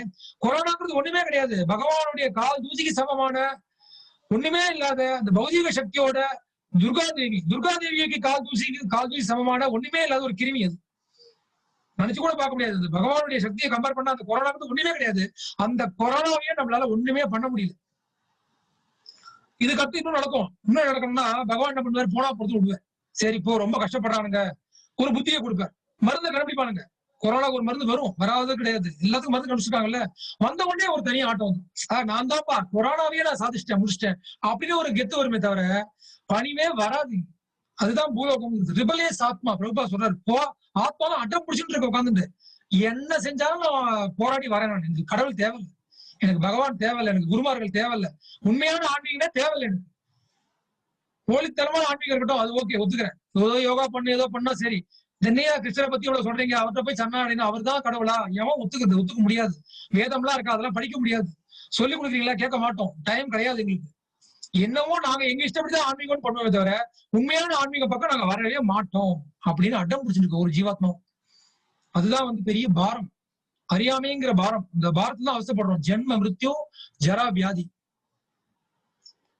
மயோதிகம் முதுமையில ஒரே அதுக்கப்புறம் வியாதி, உடம்புல ஒண்ணு வியாதி, அப்புறம் கஷ்டம். இதே மாதிரி இதோட முடியுதா? முடியலையே. புனரப்பி மரணம், புனரப்பி ஜனனம். ஆதிசங்கரர் சொல்றார், சிவபெருமான் ஆதிசங்கரா சொல்றார், புனரப்பி மரணம், புனரப்பி ஜனனம், புனரப்பி ஜனனி ஜடரே சயனம். திரும்ப திரும்ப இறக்குற, திரும்ப பிறக்கிற, திரும்ப வந்து தாயோட கர்ப்பத்துல வந்து படுத்துக்கிற, திருப்பி அதே கஷ்டம் தான். அர்ச்சமாவே இருக்க போற. பிரகலாதர் சொல்றாரு, டூயிங் த டியூட், கடிச்சதையே கடிச்சு திருப்பி சாப்பிடுறேன். ஒரு பபுல்கம நல்லா சாப்பிட்டாச்சு, பபுல்கம நல்லா சப்பி போட்டு அது ஒண்ணுமே இல்ல, தூண் துப்பியாச்சு. திருப்பி அதே பபுல்கம் எடுத்து வாயில போட்டு இன்னும் கொஞ்சம் ஏதாவது சாப்பிட வருமா அப்படின்னு பார்த்தா என்ன அர்த்தம்? பெரிய முட்டாள்னு அர்த்தம். அந்த முட்டாள்தனத்தை தான் ஒவ்வொரு ஜீவாத்மாவையும் நம்ம பண்ணிட்டு இருக்கோம் இங்க பௌதிக லோகத்துல. சோ அதுதான் வந்து பிருத்வி பார நாசோ. சோ இந்த ஸ்லோகத்தை நம்ம எல்லாம் சொல்லிடலாம். ஜயது ஜயது தேவோ தேவகி நந்தனோ அயம், ஜயது ஜயது கிருஷ்ணோ கிருஷ்ணீ வம்ச பிரதீபக, ஜயது ஜயது மேக ஷியாமல கோமலாங்கோ, ஜயது ஜயது பிருத்வி பார நாசோ முகுந்தக. ரொம்ப அழகா வர்ணிக்கிறார் இந்த தேவகியின் மைந்தனை. நான் சொன்ன மாதிரி தேவகி வசுதேவருக்கு பகவான் பண்றாரு. ஆனா பகவான் ஒவ்வொரு அவதாரமும் அப்படி பண்ணலையே. ஒவ்வொரு அவதாரமும் தாய் தந்தை மூலமா வராரு இல்லையே. வராக அவதாரம் பாத்தீங்கன்னா பிரம்மாவோட மூக்கு வழியா வராங்க. பிரம்மாவோட மூக்கு துவாரத்து வழியா வராக அவதாரம் குட்டியா வந்து பெருசா வரும். நரசிம்ம அவதாரம் தூண்ல இருந்து வராது. சோ நல்லா புரிஞ்சுக்கணும், பகவானுக்கு வந்து அப்பா அம்மா எல்லாம் தேவை கிடையாது. பகவான் வந்து கருணையினால அந்த 2 பக்தர்களும் கிருஷ்ணி சுதாப்பா 2 பேரும் வந்து பகவான்கிட்ட தவம் செஞ்சு உங்களை மாதிரி ஒரு குழந்தை ஒண்ணு தான் கேட்கறாங்க. அவங்க உங்களை மாதிரி ஒரு குழந்தை ஒண்ணு கேட்கறாங்க. அப்ப பகவான் சொல்றாரு, என்ன மாதிரி யாருமே கிடையாது, நான் ஒருவன் தான், அதனால நானே உங்களுக்கு வந்து 3 பிரிவுல குழந்தையா வரேன் அப்படின்னு சொல்லிட்டு கிருஷ்ணி சுதாப்பா, அதுல கிருஷ்டி கர்ப்பாவா வரார். அப்புறம் வந்து கஷ்யப முனிவருக்கும் அதிதிக்கும் வந்து வாமன அவதாரம் எடுக்கிறார் பகவான். அப்புறம் உலகளந்த பெருமாள் ஆயிடுறாரு அந்த இதுல. அப்புறம் 3வது வந்து தேவகிக்கும் வசுதேவரும் வந்து கிருஷ்ணரா அவர் பகவானே ஸ்வயம் பகவான் வர. சோ இந்த மாதிரி வந்து பகவான் பக்தர்கள் எல்லாம் ரொம்ப பெரிய விஷயம். புரிஞ்சுக்கணும், புரிஞ்சுட்டே ஆகணும். ஒரு வழி கிடையாது. இல்லைன்னா வந்து அறியாமல் இருக்க வேண்டியதான். சந்தோஷம் நினைச்சுட்டு எனக்கா பண்ணிட்டே இருக்க வேண்டியதான். சோ இந்த ஸ்லோகத்தை கொஞ்சம் மனசுல பதிய வச்சுக்க முயற்சி பண்ணுங்க. இன்னொரு வாட்டி படிச்சுட்டு அடுத்த ஸ்லோகம் போலாம். ஜயது ஜயது தேவோ தேவகி நந்தனோ அயம், ஜயது ஜயது கிருஷ்ணோ கிருஷ்ணீ வம்ச பிரதீபக, ஜயது ஜயது மேக ஷியாமல கோமலாங்கோ, ஜயது ஜயது பிருத்வி பாரநாசோ முகுந்தக. சோ இந்த பிருத்வி பார நாசத்துல இன்னும் நிறைய விஷயங்கள் இருக்கு. இது உண்டி போறல. இது ஜென்ம மிருத்யு ஜராவியாதிக்கே இவ்வளவு விஷயம் இருக்குன்னா அப்புறம் வரக்கூடிய கஷ்டங்கள் எக்கச்சக்கமா இருக்கு. நடுவுல ஆத்தியாத்மிக, அதிபௌதிக, அதிதெய்வீக எக்கச்சக்க கஷ்டங்கள். அடுத்த ஜீவராசியில வரக்கூடிய கஷ்டங்கள் எவ்வளவோ இருக்கு. நண்பன்டேந்து கஷ்டம் வரலாம், மனைவிட்டேந்து புருஷனுக்கு கஷ்டம் வரலாம், புருஷன்டேந்து மனைவிக்கு வரலாம். யாரையுமே நம்ப முடியாது. எந்த நேரத்துல யாரு போய் மாறுவாங்க சொல்ல முடியாத ஒரு சூழ்நிலை. திடீர்னு கஷ்டம் வரும். நண்பன் நினைச்சுட்டு திடீர்னு பார்த்தா துரோகம் பண்ணுவாங்க. இந்த மாதிரி நம்புவோம். பிசினஸ்ல அந்த மாதிரி கஷ்டம் வரும், திடீர்னு வரும். எதுவுமே நம்ப முடியாது. அப்புறம் எனக்கு நானே செஞ்சக்கூடிய துன்பங்கள். நானே ஏதாவது போவேன், எங்கேயாவது போய் சாப்பிட்டுவேன், ஏதாவது உடம்பை கெடுத்துப்பேன். அப்புறம் மனசை கெடுத்துப்போம். மனசுல எவ்வளவு கெடுத்துக்கிறோம். மனசு யோசனை, டெப்ரெஷன், மென்டல் டெப்ரெஷன். இப்ப அதான் வந்து ரொம்ப ஃபேமஸான விஷயம். நல்ல நல்ல ஃபீல்டு அது. அந்த சைக்காட்டிஸ்ட்லாம் நல்ல சம்பளம், நல்ல என்ன சொல்றது வருமானம். இப்போ வந்து வரக்கூடிய விஷயங்கள் வந்து கலியுகத்துல சைக்காட்டிஸ்டுக்கு நல்ல வருமானம். ஏன்னா வந்து எல்லாருமே வந்து மென்டல் டெப்ரெஷன் இருக்காங்க. பயங்கர ஸ்ட்ரெஸ். சந்தோஷம் சந்தோஷம் எதோ நோக்கி பண்ணிட்டே ஏதோ பண்ணி மெக்கானிக்கா ஒரு லைஃப் போயிட்டே இருக்கு. எதுக்கு ஓடுறோம், ஏன் பண்றோம், அடிச்சு முடிச்சுட்டு ட்ரெயினை பிடிக்கிறோம், சுத பிடிக்கிறோம், அதை பிடிக்கிறோம், ஃபிளைட்டை பிடிக்கிறோம். எல்லாருமே பதட்டத்துல தான் இருக்கான். ஃபிளைட்டை பிடிக்கிறோம் பதட்டத்துல தான் இருக்கான், ட்ரெயினை பிடிக்கிறோம் பதட்டத்துல தான் இருக்கான். எல்லாமே ஒரு பதட்டம் தான். ஒரு நிம்மதியா, ஒரு அமைதியா, நிதானமா உட்காந்தோம், சாப்பிட்டோம், போனோம் அப்படிங்கிறது. அதனாலேயே வந்து நிறைய பேர் வந்து இந்த கொரோனா வந்து கையெடுத்து கும்பிடுறாங்க. பரவாயில்ல, கொஞ்சமாவது கொஞ்சம் ஃபேமிலி எல்லாம் இருக்க முடிஞ்சது, கொஞ்சம் எங்களை வேற வழி இல்லாம எங்க ஓட்டத்தை குறைக்க முடிஞ்சது அப்படிங்கிறாங்க. ஓட முடியல, வெளில ஓடுனா எங்கேயாவது பறிவிடமோட எல்லா ஓட்டத்தையும் குறைச்சாங்க, எல்லா பிசினஸும் குறைஞ்சது. வருமான ரீதியா பார்த்தா பௌதிகமா சொல்றாங்க வருமானம் வந்து ரொம்ப குறைஞ்சு போயிடுச்சு, எல்லாருக்கும் ரொம்ப கஷ்டங்கிறாங்க. பட் ஆன்மீக ரீதியா பார்க்கும்போது எல்லா ஜீவாத்மாக்கும் நிறைய நிம்மதி தான் கிடைச்சிருக்கு. உண்மையை சொல்ல போனா எல்லாத்தோட ஓட்டத்தையும் குறைக்கணும் இல்லையா? அதனாலதான் பகவான் பண்ணிருக்காரு. ஓடிண்டே இருக்கும். நம்ம உட்காந்து எதுக்கு ஓடணும் தெரியாம ஓடிண்டே இருக்கும், யோசிக்காம. ஒரு யோசிக்க கூட டைம் இல்ல. இப்ப வந்து யோசிக்க நிறைய நேரம் இருக்கு. இப்ப நிறைய பேர் பகவத்கீதா கேட்கறாங்க, பாகவதம் கேட்கறாங்க, எல்லாத்துக்கும் நேரம் இருக்கு.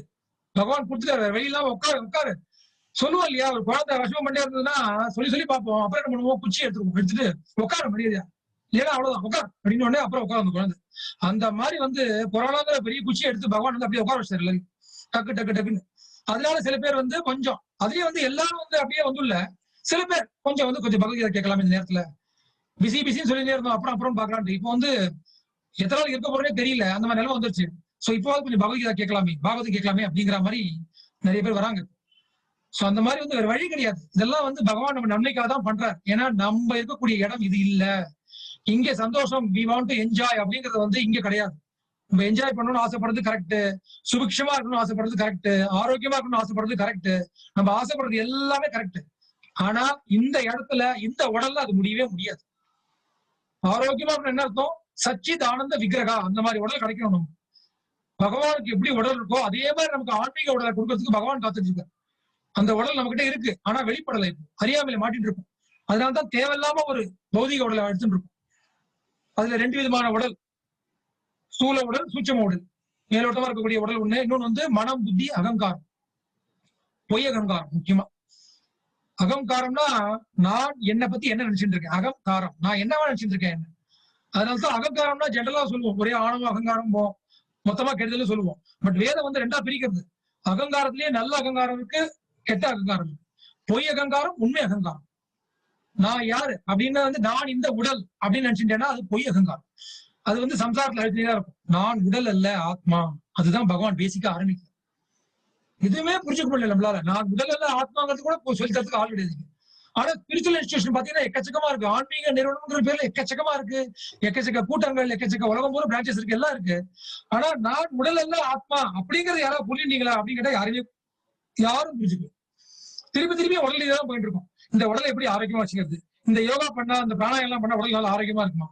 நல்லா ஆரோக்கியமா இருந்தா என்ன பண்ண போறேன், திருப்பி என்ஜாய் பண்ண தான் ஆசைப்படும். ஆரோக்கியமா இருந்தா ஒண்ணுதான் தோணும், வேற ஒண்ணுமே தோணாது. ஆரோக்கியமா இருந்து பகவான் புத்தி எல்லாம் போலேன்னா திருப்பி திருப்பி என்ன பண்ணும், புலன் தான் போகும். முக்கியமா வந்து வேதம் சொல்றது, இந்த ஆண் பெண் அட்ராக்ஷன் பயங்கரமான சக்தி, மாயாவோட பயங்கரமான சக்தி வந்து இந்த ஒரு என்ன சொல்றது, ஒவ்வொரு ஆணுக்கு பெண் மேல இருக்கக்கூடிய ஈர்ப்பு, பெண்ணுக்கு ஆண் இருக்கக்கூடிய ஈர்ப்பு. சோ உடல் நல்லா வலிமையா இருக்கு, அழகா இருக்கு, இதா இருக்குன்னா அந்த மாதிரிதான் விஷயங்கள் போயிட்டே இருக்கு. புத்தி வேற வரவே வராது, மேலேயே வராது. சோ அதனால்தான் வந்து பகவான் வந்து இவ்வளவு ஏற்பாட்டை பண்றாரு. அதுக்கப்புறம் இன்னும் வேற என்ன இருக்கு பாரம்? பாரம் பாத்தீங்கன்னா மனசுல பாரம் எக்கச்சக்கமா இருக்கு. என்னென்ன பாரங்களா இருக்கு அப்படின்னு பாத்தீங்கன்னா 6 எதிரிகள் இருக்கு வேதம் சொல்றது. காம, குரோத, லோப, மோக, மதம், ஆச்சரியம். காமம் ஆசை, தேவையில்லாத ஆசைகள். எத்தனை பேருக்கு நிறைவேறாத ஆசையோட திரும்பி செத்து போறாங்க. எவ்வளவோ எல்லாம் இருந்தா கூட எல்லாருக்கும் இன்னும் சொல்லுவோம் இல்லையா, அந்த இன்னும் சொல்ற அந்த காதல் சொல்லுவோம், முதல் காதல், என் வாழ்க்கையின் முதல் காதல், அந்த ஞாபகம் அப்படியே இருக்கட்டும். அது பெண்ணுக்கு ஆண் மேல இருக்கட்டும், ஆணுக்கு பெண் மேல இருக்கட்டும், அந்த காதல் அதே அப்படியே சாகுறோம். இந்த மாதிரி என்னென்னமோ ஆசைகள் நிறைவேறாது. எல்லாம் காசு போல எல்லாம் இருந்தா கூட எல்லாருக்கும் வந்து ஒரு திருப்தியே இல்லாத சூழல். அந்த திருப்தியே வரமாட்டேங்குது யாருக்குமே. வாழ்க்கையில எவ்வளவோ அச்சீவ் பண்ணிட்டேன்ப்பா, ஆனா கூட something is missing, something is missing தான் எல்லாருக்குமே இருக்கு. வயசாக வயசாக புரிய வரும், ஓட்டம் குறைய குறைய உடல் தெம்புறதே ஓடிட்டே இருப்பாங்க, யோசிக்க நேரம் இருக்காது. இந்த உடல்ல தெம்பு கொஞ்சம் என்ன ஆகும்னா ஓட முடியாது. இப்ப கொரோனா கட்டுப்படுத்துற மாதிரி ஜரா கட்டுப்படுத்தும், வயோதிகம் முதுமை கட்டுப்படுத்தும். அப்போ உட்காருவாங்க, அப்போ உட்காந்து யோசிக்க ஆரம்பிப்பாங்க, என்னத்தை நம்ம கிழிச்சோம் வாழ்க்கையில, என்னத்தை சம்பாதிச்சு என்ன கிழிச்சோம். பணம் பணம்னு ஓடுறோம், பெரிய பெரிய பணம் எல்லாம் சம்பாதிச்சு சாதிச்சவங்க வேற மாதிரி சொல்றாங்க. சாதிச்சவங்க எல்லாம் வந்து சந்தோஷமா சொல்லல, வேணாம்ப்பா அது பின்னாடி ஓடாதீங்கப்பா ஒண்ணுமே இல்லப்பா அப்படிங்கிறாங்க. பெரிய பெரிய ஆள்கிட்ட எல்லாம் வருது. அவர் பேர் சமீபத்தில் நிறைய பேர் வந்தது, பெரிய பெரிய இண்டஸ்ட்ரியலிஸ்ட் அந்த மாதிரி உலகத்துல வருது, பெரிய பெரிய ஆள்லாம் வருது, இந்த மாதிரி நிறைய சாதிச்ச மாதிரி தெரியுது. ஆனா வந்து அதெல்லாம் அது பின்னாடி ஓடாதீங்கப்பா, அது ஒண்ணுமே இல்லை அப்படிங்கிறாங்க. அது அப்பதான் புரிய வரும் அந்த நேரத்துக்கு. சோ அந்த மாதிரி வந்து காமம், ஆசை, தேவையில்லாத ஆசைகள், அதெல்லாம் திருப்பணும். அதெல்லாம் அதெல்லாம் அதெல்லாம் அழிக்க முடியாது, அதெல்லாம் அப்படிதான் இருக்கும். ஆனா அதெல்லாம் வந்து இப்படி பகவான் பக்கம் திருப்பணும். காம குரோத அது கிடைக்கலங்கிறதுனால கோபம் வருது, கிடைச்சதுன்னா என்ன ஆகுது, பேராசை லோபம் வந்துருது. அப்புறம் என்ன ஆகுது, மதம் பிடிக்கிறது. எல்லாம் கிடைச்சதா, நல்ல காசு பணம் பேரு புகழ் திறமை இருக்கா, உடனே ஆணவம் வந்துருது. கடவுளே கிடையாது, கடவுளாவது இல்லாது, நான் தான் எல்லாம், நான் எல்லாரையும் காப்பாத்துறேன், எல்லாரையும் சோறு போட்டு காப்பாத்த போறேன், நான் பண்றேன் இது பண்றேன் அப்படின்னு வருது மதம். அப்புறம் மதம் மாத்சரியம், கடைசியில மோகம், மோகம் வந்து ஒரு மயக்கம் வருது, நான் தான் எல்லாம். அப்புறம் ஒரு மதம் வருது, அப்புறம் வந்து மாத்சரியம், பொறாமை. பொறாமை என்ன, எவ்வளவு கிடைச்சாலும் எனக்கு மேல எவனாவது திருப்பானே அவனை பாக்குறது தலை, கண்ணு வந்து அவனை பாக்குது. இவ்வளவு பகவான் கொடுத்துக்கா, இவ்வளவு வசதி வந்துருச்சு போர்ல, எனக்கு மேல ஒருத்தர் நம்பர் 1, அவனுக்கு மீறி எப்படி வருது, இல்ல அவனை எப்படி கால வரை கீழே எடுக்குது, இதுதான் யோசனை. அதுதான் மாத்சரியம், பொறாமை, விடவே விடாது கடைசி வரைக்கும். சோ இந்த மாதிரி விஷயத்தை வச்சுட்டு எப்படி நம்ம நிம்மதியா இருக்க முடியும். மனசுக்குள்ளேயே அவ்வளவு எதிரிகள் இருக்காங்க, வெளியிலேயே எதிரி கிடையாது. நமக்கு எதிரி எல்லாமே நம்ம உள்ளுக்குள்ளதான் இருக்காங்க. ஜென்ம மிருத்யு ஜரா வியாதி இங்கதான் இருக்கு, உடம்புலதான் இருக்கு. காம குரோத லோப மோக மதமாச்சரிய மனசுலதான் இருக்கு. சோ எல்லாமே இங்கதான் இருக்கு, எல்லா எதிரிகளும் இங்கதான். நமக்கு எதிரிகள்ன்றது வெளியில இருந்து கிடையவே கிடையாது. ஆக்சுவலா பார்த்தா அவ்வளவு எதிரிகளை உள்ளுக்குள்ள வச்சுட்டு நம்ம எப்படி சந்தோஷமா இருக்க முடியும். பிருத்வி பார நாசோ முகுந்தக, அவ்வளவு பாரம் இருக்கு. சோ அதனாலதான் சொல்றாரு, சாமானிய விஷயம் கிடையாது பூலோகம்ங்கிறது, இந்த பிறவிங்கிறது. எதை நினைச்சு சந்தோஷம் சந்தோஷம் நினைச்சிட்டு இருக்கோமோ எதுவுமே சந்தோஷமான விஷயமே கிடையாது. பகவான் மட்டும்தான், பக்தி மட்டும்தான், பகவான் சம்பந்தப்பட்ட விஷயங்கள் மட்டும்தான், நாம சங்கீர்த்தம் மட்டும்தான் ஒரே வழி. அதனால்தான் சொல்றார் சுகதேவ கோஸ்வாமி கஷித் மகாராஷ்டிர, கலேர் தோஷ நிதேராஜன். கலியுகங்கிறது என்ன தெரியுமாப்பா, ஒரு கடல்பா. என்ன மாதிரி கடல், பார்க்கடலா இந்த கடலா இல்ல, ஒரே தோஷத்தின் கடல். தோஷம் எல்லாம் கெட்ட விஷயங்கள் தான், நல்லதே இருக்காது. போக போக இன்னும் ஏறிண்டே போகும், தவிர குறையவே குறையாது. கெட்ட விஷயங்கள் நிறைய ஏறிண்டே போகும். முக்கியமா அந்த காமம் குரோதம் கொலை கற்பழிப்பு அது இதுன்னு போயிட்டே இருக்க தவிர வேற நல்ல விஷயமே கிடையவே கிடையாது. அப்ப என்ன சொல்றாரு, அஸ்தி ஏக்கோ மகான் போடுங்க. இவ்வளவு கடல்ல வந்து வேற வழியே இல்லையா, ஒண்ணுமே ஹோப்பே இல்லையானா ஒரு ஹோப் இருக்கு, ரேர் ஹோப் இருக்கு. அஸ்தி ஏக்கோ மகான் போடுங்க. கீர்த்தனாதேவ கிருஷ்ணஸ்ய, பகவான் கிருஷ்ணனோட நாமம் மட்டும்தான் ஒரே வழி. முக்த சங்க பரம்பிரஜி, அது வந்து உன தூக்கணும், இங்கேருந்து வந்து தூக்கிடுச்சு. போன வாரம் பார்த்தோம் இல்லையா, பவலுண்டன கோவிதேத்தி பார்த்தோம். பவலுண்டன கோவிதேத்தி, இந்த பவத்தில இருந்து பகவான் தூக்கிடுவார். அப்படியே பகவான் நாமத்து மூலமா பகவான் தூக்கிடுவார். நம்ம வந்து அடுத்த ஸ்லோகம் போலாம்.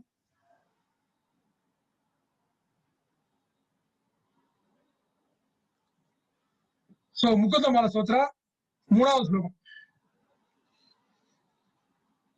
முகுந்த மூர்த்னா பிரணிபத்ய யாச்சே பவந்தமேகாந்தம் யந்தமர்த்தம் அவிஸ்மிருதிஸ்த்வ சரணாரவிந்தே பவே பவே மேஸ்து பவத் பிரசாதா. முகுந்த மூர்த்னா பிரணிபத்ய யாச்சே பவந்தமேகாந்தம் யந்தமர்த்தம் அவிஸ்மிருதிஸ்த்வ சரணாரவிந்தே பவே பவே மேஸ்து பவத் பிரசாதா. என்ன சொல்றார், முகுந்த மூர்த்னா பிரணிபத்ய யாச்சி. முகுந்தா, நிறைய முகுந்தா முகுந்தா யூஸ் பண்றாரு பாருங்க. முகுந்தன்ங்கிறது பகவானுக்கு முக்கியமான பேரு. ஏன்னா அந்த முகுந்தன் பகவானால மட்டும்தான் முக்தி அளிக்கக்கூடிய தர முடியும். முக்தி அளிக்கக்கூடிய ஒரே ஒருத்தர் முகுந்தன் தான், அவர் வழியே கிடையாது. அதனாலதான் நம்ம போன வாரம் கூட பார்த்தோம், அந்த கண்டாவக்கரன் கதையில பார்த்தோம். கண்டாவக்கரன் அசுரனுக்கு வந்து சொல்றாரு பகவான், முக்தி பிரதாதா சர்வேஷாம் விஷ்ணுர் ஏவ அசம்சேத. முக்தின்னு ஒரு ஆத்மா விரும்புறதுன்னா அது தரக்கூடிய சக்தி வாய்ந்தவர் யாருன்னா முகுந்தன் தான், வேற வழியே கிடையாது, பகவான் தான். அதனாலதான் பகவானுக்கு பேர் முகுந்தன் அப்படின்னு பேரு. முகுந்த மூர்த்தனா, முகுந்தா நான் வந்து உன்னிடம் தலை வணங்குகிறேன் அப்படிங்க, அடி பஞ்சு தலை வணங்குறீங்க. இப்ப நம்ம என்ன பண்றோம்னா பகவான்கிட்ட வந்து தலை வணங்க மாட்டேங்கிறோம். பகவான்டையும் சரி பகவானுடைய பக்தர்களையும் சரி தலை வணங்க மாட்டேங்கிறோம். அதனால என்ன ஆகுது அப்படின்னா யாராட்டையும் போய் தலை வணங்க வேண்டும். தலை வணங்காம இருக்கவே முடியாது. நம்ம என்னெல்லாம் பண்றோமோ, என்ன விஷயம் பண்றோமோ எல்லாமே பண்றது கரெக்ட், எல்லாமே பர்ஃபெக்ட் தான், எல்லாமே பண்ணிதான் ஆகணும். தலை வணங்குறதா இருக்கட்டும், சொல்லுவோம் இல்லையா, ஐஸ் வைக்கிறதா இருக்கட்டும், ஐஸ் வைக்கிறோம், ஜாலரா போறோம் சொல்லுவோம், எதுவானா இருக்கட்டும், எல்லாமே பகவானுக்கு பண்ணணும். பகவானுக்கு போடாது, பகவானுக்கு ஜாலரா போடணும், பகவானுடைய பக்தர்களுக்கு ஜாலரா போடணும், பகவானை பத்தி போன்னு சொல்லணும். அது வந்து நம்ம ஜாலரா மாதிரி போட்டாலும் சரி, எப்படி போட்டாலும் சரி, நம்ம காசு சேர்த்துக்கணும். இவர் சொல்றார், சாங்கேத்தியம் பாரிஹாஸ்யம் வா. இது வந்து பாகவத்ல இருக்கக்கூடிய ஸ்லோகம். சாங்கேத்தியம் பாரிஹாஸ்யம் வா ஸ்தோபம் ஹேலன் ஏவவா வைகுண்ட நாம கிரகணம் அசேஷாக ஆரம்பிச்சு. சோ பகவான் நாமத்தை வந்து நீ எப்படி சொன்னாலும் சரி, சப்தையா சாண்டிங் பண்றோம், அது ஓகே, நல்ல விஷயம் தான். பட் வந்து பிரேமையை கிடைக்கிறதுக்கு சுத்தராமம் கண்டிப்பா முக்கியம். பிரேமையை வேணும்னா சுத்தராமம் கண்டிப்பா வேணும். பட் முக்தி அடையிறது, இந்த வைகுண்ட இதுல இருந்து என்ன சொல்றது, இந்த சம்சாரத்துல இருந்து வெளியே கிளம்பணும் அப்படின்னா, அந்த கஷ்டங்கள்லாம் குறையணும் அப்படின்னா பகவான் நாமத்தை ரொம்ப ஏளனமா ரொம்ப கிண்டலா சொன்னா கூட போறோம். போறாங்க பாருப்பா ஹரே கிருஷ்ணா, வந்துட்டாங்கப்பா ஹரே கிருஷ்ணா அப்படின்னா கூட முடிஞ்சு போச்சு. அது பெரிய விஷயம், அது பெரிய விஷயம் கொண்டு கொடுத்துரும். அதே மாதிரி ஸ்தோபம் ஹேளனம்பா, ரொம்ப கிண்டலா நக்கலா சொன்னாலும் சரி, இல்ல சும்மா ஒரு பாட்டு பாடுற மாதிரி போனாலும் சரி, ஒரு அலட்சியமா சொன்னாலும் சரி, எப்படி சொன்னாலும் சரி, அதுக்கு வந்து வேல்யூ உண்டு. பகவான் சம்பந்தப்பட்ட விஷயங்கள், பகவான் நாமம் எல்லாமே வந்து அலட்சியமா சொன்னாலும் அதுக்கும் வந்து நமக்கு வந்து துன்பம் குறையதான் செய்யும். என்ன பகவான் சொல்றார், இந்த பகவான் நாம ஜெபம் பண்ணா என்ன கிடைக்கும்? சேத்தோ தர்ப்பண மார்ஜனம் பவமகா தாவாக நிர்வாபணம். இமீடியட்டா ஆரம்பிச்சிடும்.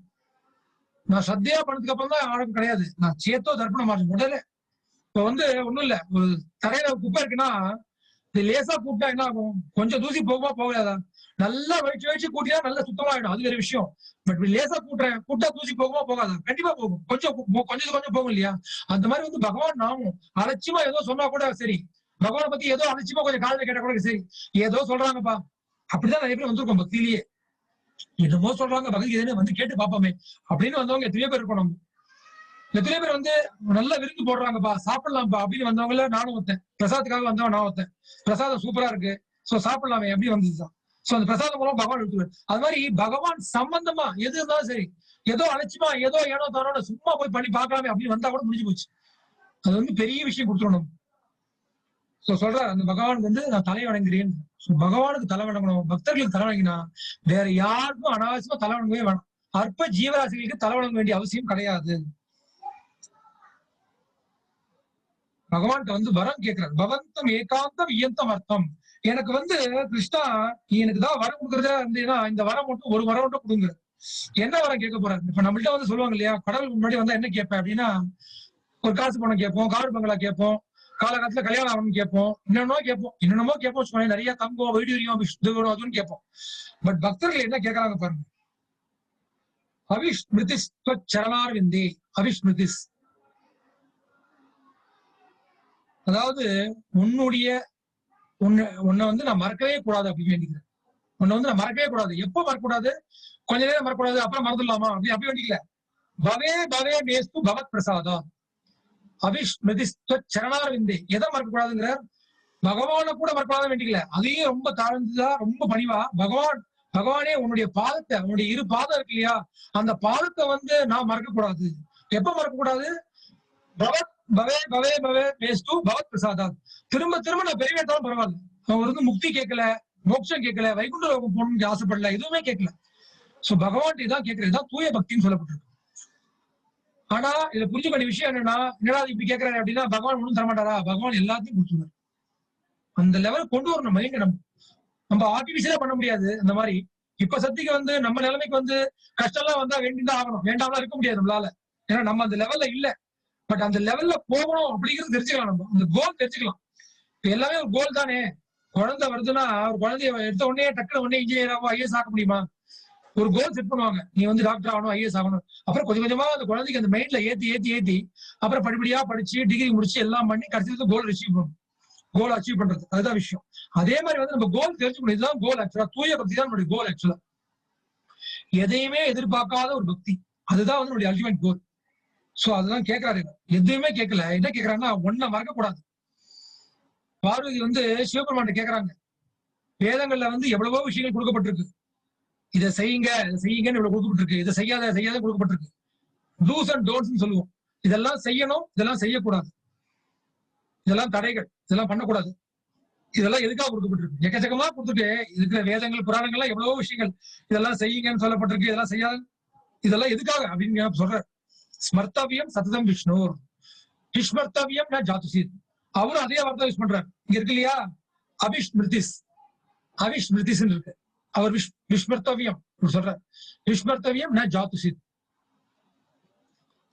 அதாவது ஞாபகம்னா ஸ்மிருதி, விஸ்மிருதினா ஞாபகம் மறதி, அவிஸ்மிருதி அதுக்கு ஒரு ஆப் போட்டார். அதுக்கு ஆப் போட்டான்னு அர்த்தம், நான் இன்னைக்குமே வந்து உன்னை மறக்க கூடாது அப்படிங்க. உன்னுடைய தாமரை பாதங்களை என்னைக்குமே மறக்க கூடாது அப்படிங்க. சோ ஸ்மர்த்தவியம் சததம் விஷ்ணு, விஸ்மர்த்தவியம் ந ஜாத்துசீத், சர்வே விதி நிஷேதாஸ்யு. வேதத்துல கொடுக்கப்பட்ட டூஸ் அண்ட் டோன்ட்ஸ், இதெல்லாம் இதெல்லாம் செய்ய வேணும்னு சொல்லப்பட்டிருக்கு இல்லையா. விதி அப்படின்னா இதெல்லாம் செய்யக்கூடியது, இதெல்லாம் செய்யணும் முறையா, இதெல்லாம் செய்ய வேண்டியதை செஞ்சாகணும், செய்யக்கூடாது. அப்பதான் வந்து எதுக்காக கொடுக்கப்பட்டிருக்குன்னா, நம்ம வந்து நல்ல நிம்மதியா இருந்துட்டு நம்மளுடைய புத்தி தெளிவா இருந்துட்டு ஆன்மீகத்துல முன்னேறதுக்கு. சோ பார்வதி கேட்கறாங்க எதுக்காக. அப்ப சொல்றார் சிவபெருமான் சொல்றார், ஸ்மர்த்தவியம் சததம் விஷ்ணு, விஸ்மர்த்தவியம் ஜாதுசித், சர்வே விதி நிஷேதாஸ்யு. விதினா செய்ய வேண்டியது, நிஷேதானா செய்யக்கூடாத விஷயங்கள். எல்லா சர்வேனா எல்லாமே எதுக்கு கொடுக்கப்பட்டிருக்குன்னா, ஏத்தையோர் ஏவ கிங்கரக. என்ன சொல்றாருன்னா, மேல ரெண்டு சொன்ன இல்லையாமா, அந்த ரெண்டுக்காக தான். அந்த ரெண்டுக்கு வந்து இந்த விஷயங்கள் எல்லாம் வந்து ஒரு சேவகர்களா இருக்கணும் அப்படிங்க, சர்வெண்டா இருக்கணும். அப்படின்னா என்ன அர்த்தம், பகவான ஞாபகம் வச்சுக்கணும். அதுதான் அர்ஜுன் சொல்றாரு இல்லையா, பகவான் வேதைஷ்ட சர்வே அகம் ஏவ வேத்யோ, எல்லா வேதங்கள் மூலமாகவும் அறியப்பட வேண்டியவன் நானேங்க. சோ அந்த பகவானை புரிஞ்சுக்கிறதுக்காக தான் எல்லாமே கொடுக்கப்பட்டிருக்கு. அந்த பகவானை புரிஞ்சுக்கல, பகவான் சரணடையில அப்படின்னா பிரயோஜனமே கிடையாது, இது பண்ணி பிரயோஜனமே கிடையாது. இவர் சொல்றார் கிருஷ்ணதாஸ் கவிராஜ் கோஸ்வாமி சைத்தன்ய சரிதாமிரத்துல சொல்றார், கதஞ்சன ஸ்மிருதே யஸ்மின். அங்கேயும் சொல்றார் ஸ்மிருதே, ஸ்மிருதே, ஸ்மிருதி அவிஸ்மிருதி இதெல்லாம் வந்து ஸ்மிருதினா ரிமெம்பரன்ஸ், விஸ்மிருதினா மறக்கிறது. அவர் சொல்றார், கதஞ்சன ஸ்மிருதே யஸ்மின் துஷ்கரம் சுகரம் பவே, விஸ்மிருதே விபரீதம் சியா ஸ்ரீ சைத்தன்யம் நமாமித்தம். என்ன சொல்றாருன்னா, பகவான் சைத்தன்யரை யாரெல்லாம் ஞாபகம் வச்சுக்கிறாங்களோ எல்லாமே வந்து துஷ்கரம் சுகரம் பவே, என்னென்னலாம் கெடுதலான விஷயங்கள் இருக்கோ, என்னெல்லாம் துக்கமான விஷயங்கள் இருக்கோ எல்லாமே ரொம்ப சுகமான ரொம்ப அருமையான விஷயங்களா மாறிடும். விஸ்மர்த்தே, விஸ்மர்த்தேனா மறந்து போச்சு, விஸ்மர்த்தே விபரீதம் சியாத். அவரை மறந்துட்டோம்னா, சைத்தன்ய மகாபுரம் மறந்துட்டோம்னா விபரீதம் சியாத். நம்ம சொல்லுவோம் இல்லையா, ஏதாவது விபரீதமா ஆயிடும் அப்படின்னு. ஜெனரலா விபரீதம் அப்படின்னா டேஞ்சர்னு அர்த்தம், ஆபத்துன்னு சொல்லுவோம். பட் ஆக்சுவலா விபரீதம் என்ன அர்த்தம்னா உல்டாவா ஆயிடும், ரிவர்ஸ், அப்படியே ரிவர்ஸ் ஆயிடும். அப்போ துஷ்கரம் சுகரம் பவேத்னு சொன்னார். விஸ்மர்த்தே விபரீதம் சியாத். நீ சைத்தன்ய மகாபுரம் மறந்துட்டியானா எல்லாமே விபரீதம், எல்லாமே மாறி போயிடும். அப்ப என்ன ஆகும், எதெல்லாம் உனக்கு மிச்சம் மீதி சந்தோஷம் இருக்கோ வாழ்க்கையில அதுவும் உல்டாவா ஆகி எல்லாமே துக்கமா போயிடும். விஸ்வத்தே விபரீதம் சியாத் ஸ்ரீ சைத்தன்யம் நமாமித்தம் அப்படின்னு சொல்லி கிருஷ்ணதாஸ் கவிராஜ் கோஸ்வாமி சொல்றார் சைத்தன்ய சரிதாமிரதம்.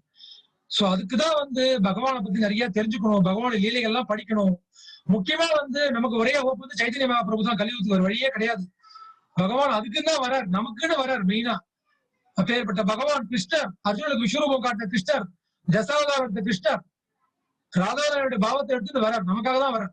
சோ அந்த சைத்தன்ய மகாபிரபு கெட்டியா புடிச்சுக்கணும், ஒரு வழியே கிடையாது. சோ அதுல அந்த இதுல வரக்கூடிய பிரம்ம மத்வ கௌடி சம்பிரதாயம், நம்மளோட இஸ்கான் அகில உலக கிருஷ்ண பக்தி இயக்கம் ரொம்ப ரொம்ப முக்கியமானது. இதுதான் ஒரே ஒரு வழி. அஸ்தி ஏக்கோ மகான் குணகன்ற சுகதேவ கோஸ்வாமி, அதுதான் இந்த ஏக்கோ மகான் குணங்கிறது ஒரே வழி. இதுதான் இந்த அகில உலக கிருஷ்ண பக்தி இயக்கம் தவிர ஒரு வழியே கிடையாது இந்த காலகட்டத்துக்கு. இது அதான். ஏன்னா பகவான் வந்து அந்தந்த காலகட்டத்துக்கு ஏற்ற மாதிரி அந்தந்த ஆச்சாரியர்கள் அனுப்புறாரு. எப்ப வந்து ஒரே மாம்சம் நிறைய திங்குறாங்க, நிறைய மிருக ஹிம்சை யாருதோ, அப்ப என்ன பண்றாரு, பகவானே புத்தரா வந்து சூன்யவாதத்தை பரப்புறாரு, வேதங்களே இல்ல நாஸ்திகம் சொல்றாரு. அப்புறம் வந்து வேதங்கள் ரொம்ப அழியக்கூடிய சூழல் வந்த பிறகு என்ன பண்றாரு, சிவபெருமான அனுப்புறாரு, ஆதிசங்கரா அனுப்பிச்சு என்ன பண்றாரு, அத்வைத்தம் அதை பரப்புறாரு, சாரீரிக பாஷ்யம் எழுதுறாரு. அதுக்கப்புறம் வந்து கொஞ்ச நாள் போன உடனே வேதத்தை வந்து இன்னும் தெளிவா கத்துறணும். இப்ப வந்து இந்த வேதத்தை வந்து வெறும் அனுபவம் தான் புடிச்சிட்டு இருக்காங்க எல்லாரும். பகவான் வந்து பரபிரம்மம் வந்து அனுபவம் தான் புடிச்சிட்டு இருக்காங்கன்னு சொல்லிட்டு அடுத்தது பலராமர் அனுப்புறாரு. பலராமர் வரார், ராமானுஜாரியாரா வரார், விசிஷ்டாத்வைத்தம் கொடுக்கிறார்.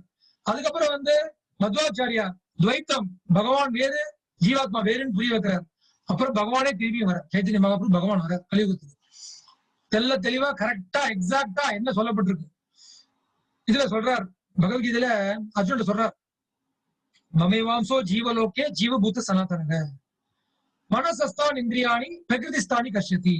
இப்ப பகவான் சொல்றார், நானும் ஜீவாத்மாவும் ஒண்ணுதான், கிட்டத்தட்ட என்கிட்ட இருந்தா ஒவ்வொரு ஜீவாத்மா வருது.